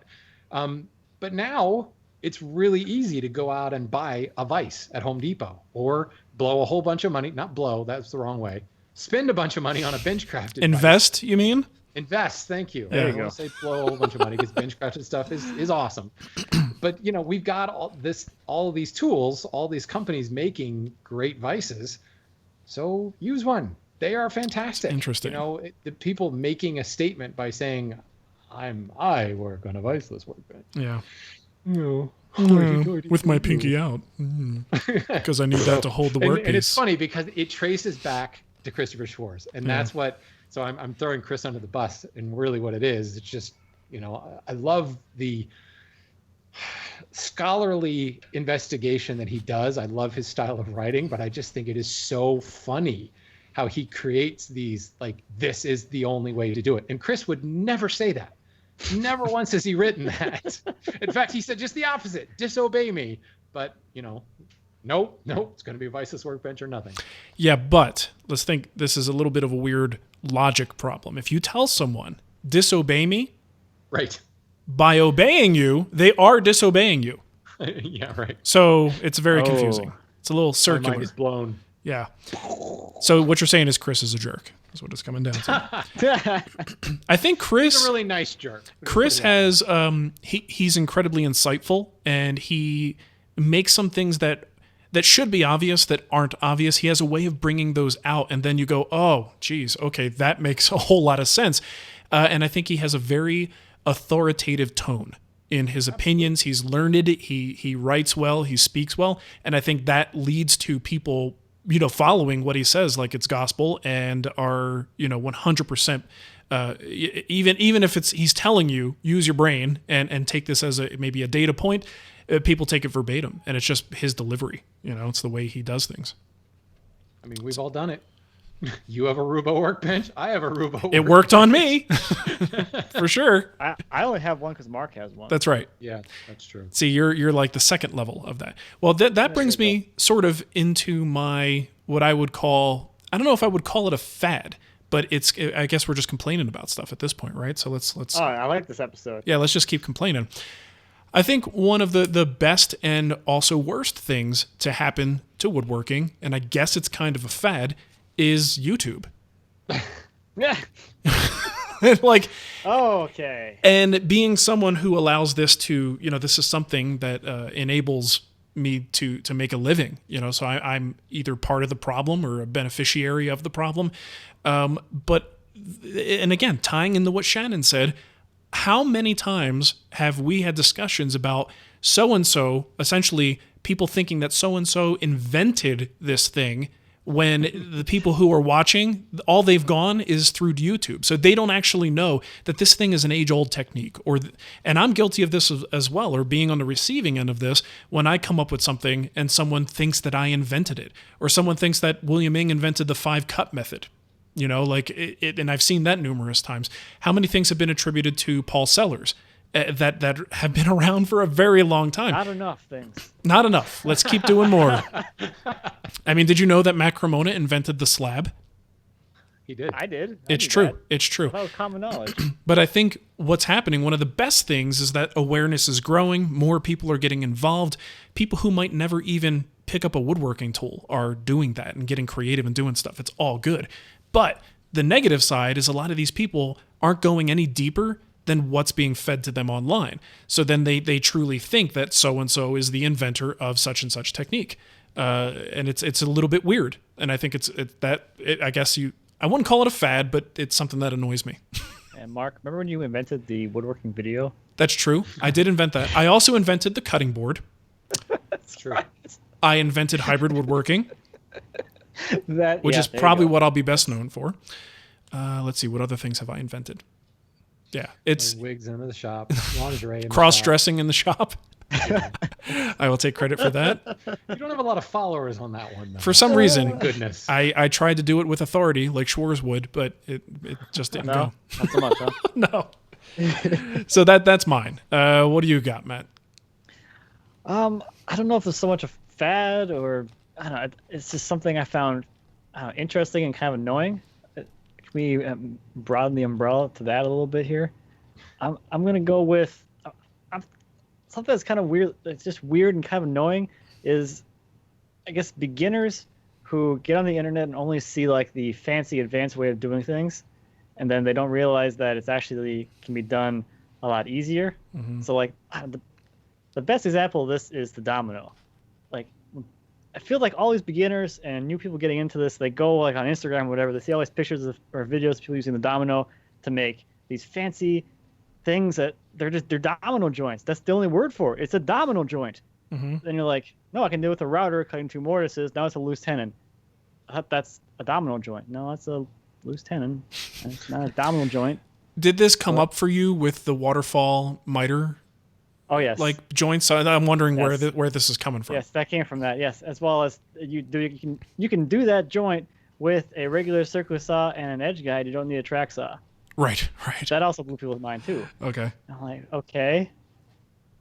I don't know. I just thought it was kind of weird because like it's not their fault. They're just exposed to all of these larger people online that are using these fancier tools, fancier methods to do these things. Mm-hmm. They don't realize that fancier method evolved from this more basic, less efficient, let's say, method of doing things that has been done for a long time. Well, I think what you and I are talking about, it's rooted in the same thing. And I think the weird problem with it is this medium didn't exist not too long ago. So if you go all the way back, think about all the crap that Norm Abrams got because he had a wide belt sander in his shop. Right. Oh my God. Well, I could do that too. Every time I have a flattening video with the router, it's like, why don't you just throw it through the wide belt? Right. Okay. I'll just turn around and I keep it in my kitchen. Okay now, like everyone has wide belts now, which apparently like some of the larger people that might be sharing stuff on Instagram, they do because they're operating like actual production shops. Yeah, it's like a major facility. But that's what people see. I'm in a 2-car garage. I'm trying to like produce some content to show people that you can do this without a wide belt, but I get that you could use a wide belt. I don't know what to tell you. But I think because this medium actually only dates back to like 2005, 2006, that's where the history stops. So unlike let's say you're reading a magazine, if you are a magazine reader, you might be inclined to go buy a book or dig a little bit deeper and find some other publication because that's the same similar medium. But if all you do is learn via video, online blogs, and things like that, you may never be inclined to go any deeper than that medium will provide for you, and that means you're going no deeper than 2006. So all the people who I learned from, and you guys maybe researched and learned from, and people listening to this, the Krenovs, that's all that's coming to mind right now because I'm doing a live show. Nakashimas, and even deeper than those guys, like one level beyond that, that's going to be lost, or it has a potential to be completely lost because it's not part of the current medium that people use. A little bit sad. Yeah. Okay. I like this topic. I think we could dedicate a whole show just called the Grumpy Old Men episode. Yeah, we're almost doing that right now. I haven't even gotten started on high angle frogs. Oh boy. Okay. So let's try to move things along. What's the next one? Shannon, I think you have that one. Sure. This is from Billy. He says, I do a lot of driving for work. You break the monotony quite well. I often feel I'm in a traveling school. Early on, wow. Early on, when just getting started in woodworking, and occasionally still, I jot down notes when I haven't a clue as to what you're talking about, and later look it up that evening. I've learned that a shooting board is not what you sight your guns in on prior to deer hunting season. A butt joint is not a derogatory term for an annoying stoner dude in high school. And bridal, with an A, B-R-I-D-A-L, joints, are not what wedding parties in Washington and Colorado move on to when they want something stronger than champagne. Wow. Okay. Nice. Thanks for the education, guys. So my question I wanted to ask for a while is related to PBS's Woodsmith Shop. And what is your take on the program, as I've never heard them mentioned in any Wood Talk episodes to my knowledge? I know they're not finer woodworking and use plywood and pocket screws. There we go. And have several decades under their belt. Yet I don't see them involved in any woodworking communities, shows, or social media outlets that I'm aware of. Are they just the disliked in-law the family doesn't bring up at holidays? The butt joint we avoid in the hall between classes? Thoughts? They're the drunk uncle. Right? The Woodsmith Shop, they're right. They don't participate in anything. But that's totally by choice. Yeah. Like to say that they're kind of the I don't know, what did he call it? Not the redheaded stepchild. Like disliked in-law. The disliked in-law, that implies that they're not welcome, and that's not what it is at all. They're whoever makes the decisions over there, the individuals that are behind the production that are involved in it, are choosing not to be a presence. Are they on social at all? I'm sure someone in the group, like if you look at like the This Old House guys, they each have Twitter accounts and they seem to be somewhat active. I don't know if they are. That's a real good question. I assume that what's his name? They just keep sending me emails to buy their plans or whatever. But I think Billy might know more about this than us. If he hasn't seen any presence online, then maybe they don't. Or at least not a strong presence. But that's a choice. I don't even get the show anymore. So, I mean, my local PBS has dropped all woodworking programming. I've never seen it. Well, and here's the other thing. If you want to know why we're not talking about it, is to be quite honest, to the people that listen to this show, it's not really that relevant. Most people are watching content online. And PBS woodworking shows, while it can still be fun and for nostalgia, I like to sit down and watch once in a while. If I actually have a few minutes to myself on a weekend, I will sit down and try to catch and see if there's anything that recorded on my TiVo from a local PBS station. And most of the time there isn't something there. So I think the world has moved well beyond TV woodworking shows. And I don't think it's a relevant topic anymore. And I know Vanderlist and I, in the past, if you want to go back years, have talked about woodworking shows on TV when it was more relevant. But I think if you say Woodsmith Shop to most of the people who listen to this, they're going to say, what now? What's the URL is what they're going to say. Yeah. Where's their... You could say the same thing about Scott Phillips. Right. What is his show called? I can't remember now. Isn't it just Woodworking with Scott Phillips or something? The American Craftsman something. Workshop that's or what something? It is. Yeah, No, that's another one. I think, is something. it still on? I don't know. it is. Yeah, It is. I see stuff on Facebook about That it. is one of the shows that my TiVo records. And what's great about it, and everyone who watches the show, and I love Scott Phillips. I've met him in person. He's a great guy. But he loves to talk over his machines while they're running. So instead of doing Good. That's an impression. That is true. instead of doing a little bit of editing, what you want to do is it's one of the most annoying things, and it might just be because I'm someone who makes You see content. the yelling through his desk mask too. So it's a real easy thing to do if you can't put on a thing. Yeah. So other than that, That must be like, I don't. They must have like Oh my the budget edit department or something. yeah, I mean, if you're doing a really fast production, you don't necessarily have time to sit down and do all I know how much faster voiceover. it is to edit a video where you literally don't have to like layer anything. Where exactly you just cutting stuff together. right. Yeah, I mean, yeah, it edits a lot faster. When I was recording with Ann and Daryl recently, it was one of the first things I told them. Like, I waited for them to do it because I'm not going to correct them unless they do it. As they started talking, as like a router is winding down or a bandsaw is winding down, I would stop them and say, "Never do that. Never do that. Do A not little talk. Slap on the head. Yeah, do not ever talk over a machine. We have the technology to avoid disobey doing me. that." So, but ultimately, if you've ever seen the Woodsmith Shop, it actually is a good show in terms of like the information.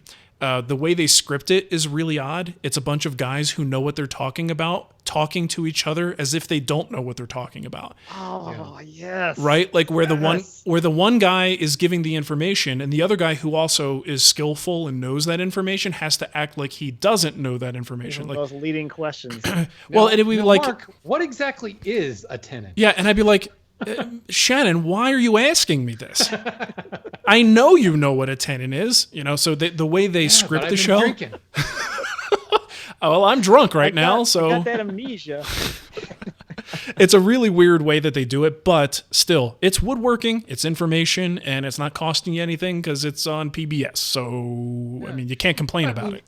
I think can it get it. fits well. And granted, I haven't looked at their magazine in a while. I haven't looked at any magazine in a while, but it fits their magazine. They were always the faux through tenon, design. Sure, They yeah. would screw things together and then put the little tenon on the outside. And hey, it's perfectly legitimate. And I think that they probably started the show as a way to sell magazines. Yeah, Not sure what definitely. they do now.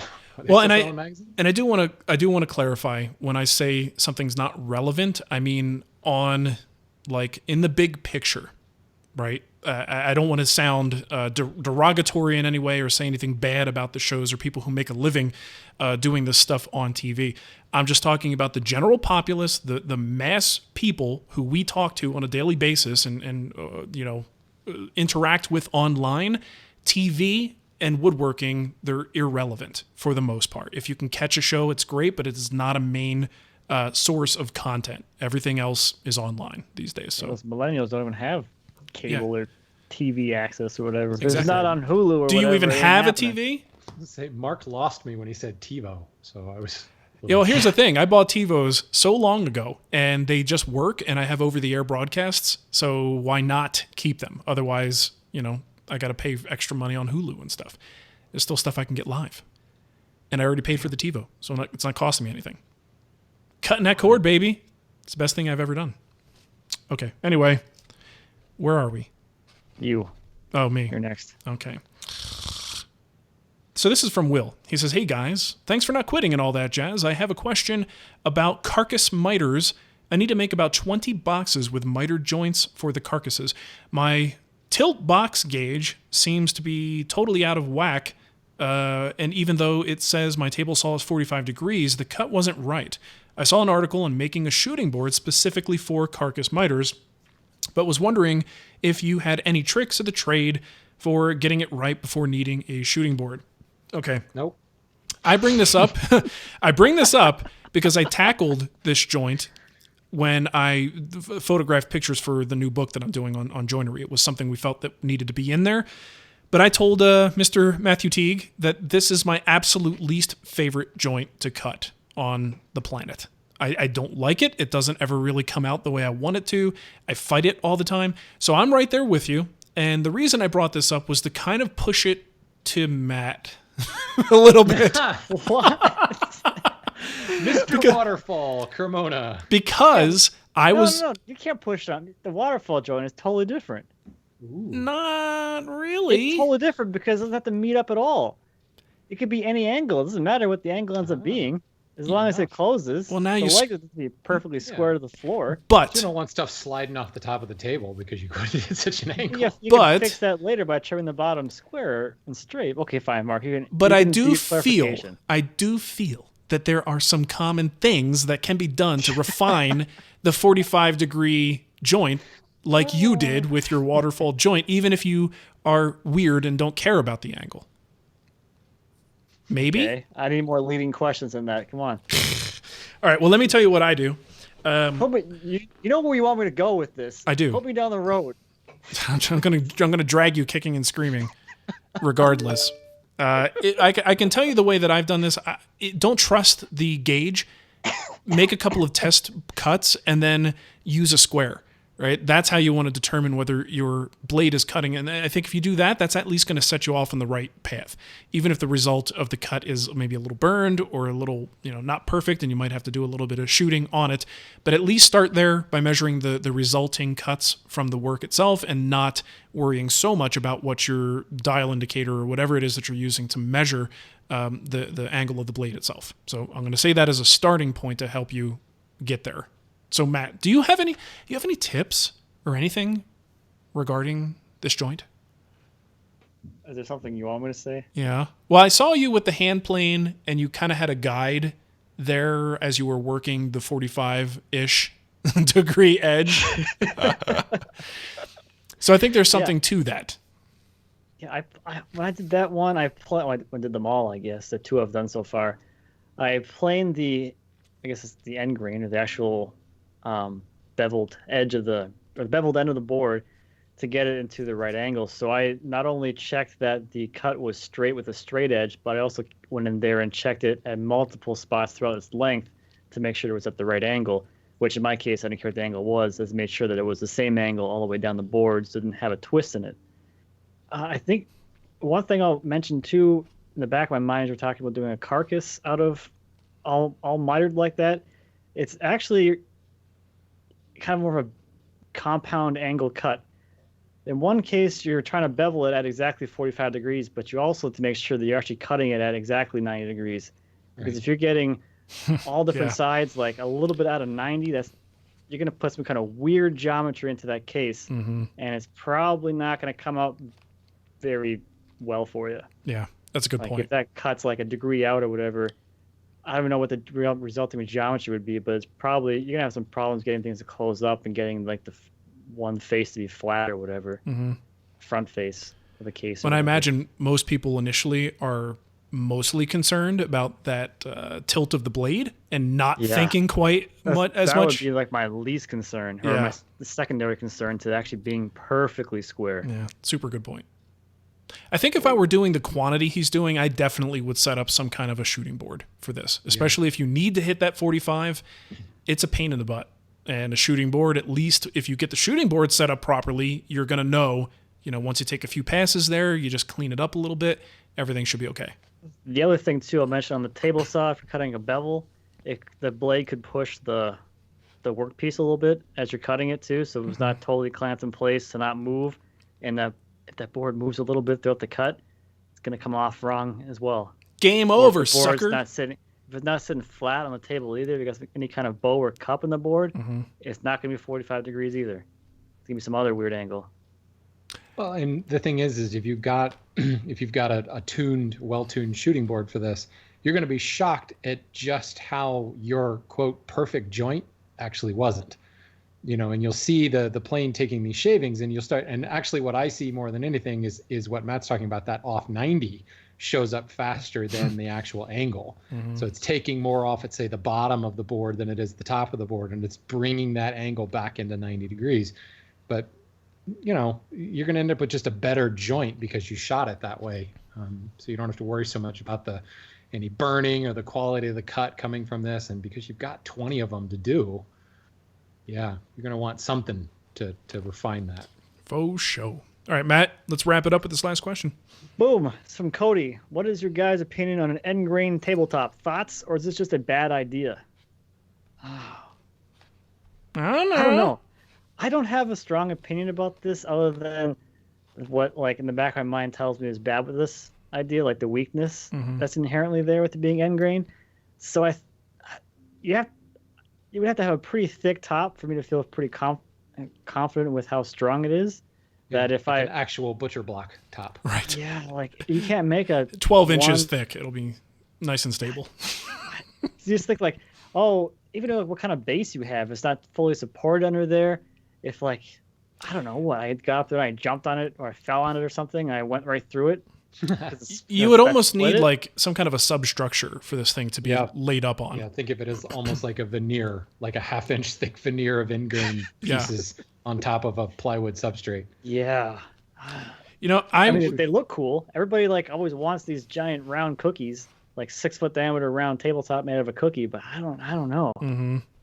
There was a guy I was talking to one time. He was trying to bring a product to market. I don't know if he ever succeeded, but what he was doing was cutting end grain, like basically making an end grain cutting board and then slicing that into veneers, and I don't know what adhesive he used for it, but bonding it to, they're almost like really rigid cardboard, those thin cutting boards that they make for the kitchen. So I don't know what the material is called, but basically adhering it to that as the core, so the whole thing just looks like a very thin but extremely durable end grain cutting board, but it's actually just a veneer on that top layer. Was a pretty cool idea, and like I said, I don't know if you ever brought it to market, but it springs to mind this concept of getting that end grain look, but not having to have the inherent problems that come with the end grain. Well, actually, like Matt's talking about the round cookie type table. If you go to, pick your favorite chain store, like a Pier 1 or a Crate and Barrel, something like that, you'll see a lot of those. They're very popular. 9 times out of 10, it's veneered. Yeah. There is a very thin veneer substrate. And in many instances, they don't even try to hide it. Like the edge is just painted, and if you look close, it's MDF or something along that line with, and I might even be surprised if it was actually not wood veneer, but a photo. Yeah. Like they do with laminate kind of synthetic, now, which is just, a photo printer, high quality, and it's usually dark. So, the grain is kind of muddied anyway under the stain. And 9 times out of 10, it's not actually an end grain cookie. Yeah. Done that. Crazy. Well, good stuff. Can you think of any instance where this would work? I mean, I know people do it for countertops, but countertops you're looking at a good amount of there's periodic support, and you could probably build in unseen support for it where that could work. But with a tabletop, unless you're willing to do that and have a big support structure or webbing underneath. Just think about if you're doing like a regular dining table with an apron. Yeah. What if someone sits on the edge? Snap. Or it's not, or it's overhung, Yeah. And you just snap off part of your table. It's all just one giant weak point. It's kind of weird. I'm sure someone everyone will do a would think test. you're Chuck Norris strong. That's right. Hey, watch this. Hard blood. That's how I convince my son he's really strong is let him break boards. They're all oriented like they do in karate classes, right? Figure out karate, yes. What I want to do is be the guy who substitutes in a real board and has the kid try and chop it across the grain. It's just you put a piece of plywood in there. Yeah. There you go. Watch him break his hand. I think that'd be great. All right. That's mean. You're terrible, Cremona. I know that. I knew that. All right. We all know this. I think we're going to call that a show, and I think you can give him the contact info, Shannon, and then I think we can get out of here. All right. If you want to send us stuff to talk about, comments or topic suggestions, please do. We love to hear from you. This whole show was basically from you. Thank you. For us to hate on. Yeah.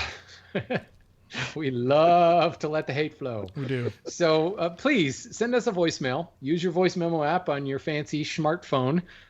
Send it to woodtalkonline@gmail.com or just write us a message. Go to woodtalkshow.com/contact. There's a pretty form there you can fill out and make sure you hit submit or we won't get it. And even if you do hit submit, we may not get to it. You look at Don't tell him that. Well, sorry. Have you seen the form lately? There's like 800 things in there. It's fine. They don't need to know that. So yeah, make it good so that we can see it amongst the 800 others that are there. Yeah. All right. It's very demotivating. Otherwise, you can find us. We're around Instagram, Facebook, the tweeters. Oh yeah. All right. Well, thanks for listening, everybody. I guess we will catch you next week. Maybe. Maybe. Yeah, if we don't quit. You never know. We got to keep that quitting thing out there. Not quitting since 2017. All right. That's a show. Let me hit save. Still hungry. That sandwich wasn't enough. I'm going to go eat something else. Heck, yes. All right. It's 3:30 here. I haven't eaten. Oh, geez. You got to go eat. All right. Well, hey, thanks for listening live, everybody. It sounds like everything went swimmingly. So that's good. We'll do that again with no video, and I think we'll be able to do the live thing every week then. I love that picture though. Shannon, you're looking quite hot. Absolutely. I've been working out. All that yoga is paying off. My man boobs have just become boobs. Just regular boobs. Mark's thighs are much more defined than Shannon's. Yeah, it's you would think with all that cycling that Shannon does, his would look better than mine, but I can't help it. I just have naturally great thighs. Oh, man, the definition on you, Mark, is incredible. It is, yes. And your monkeyness is quite spot on, I would say. Well, I'm cute. I'm a cute one. Cute little monkey. Cute little monkey with buck teeth. Something.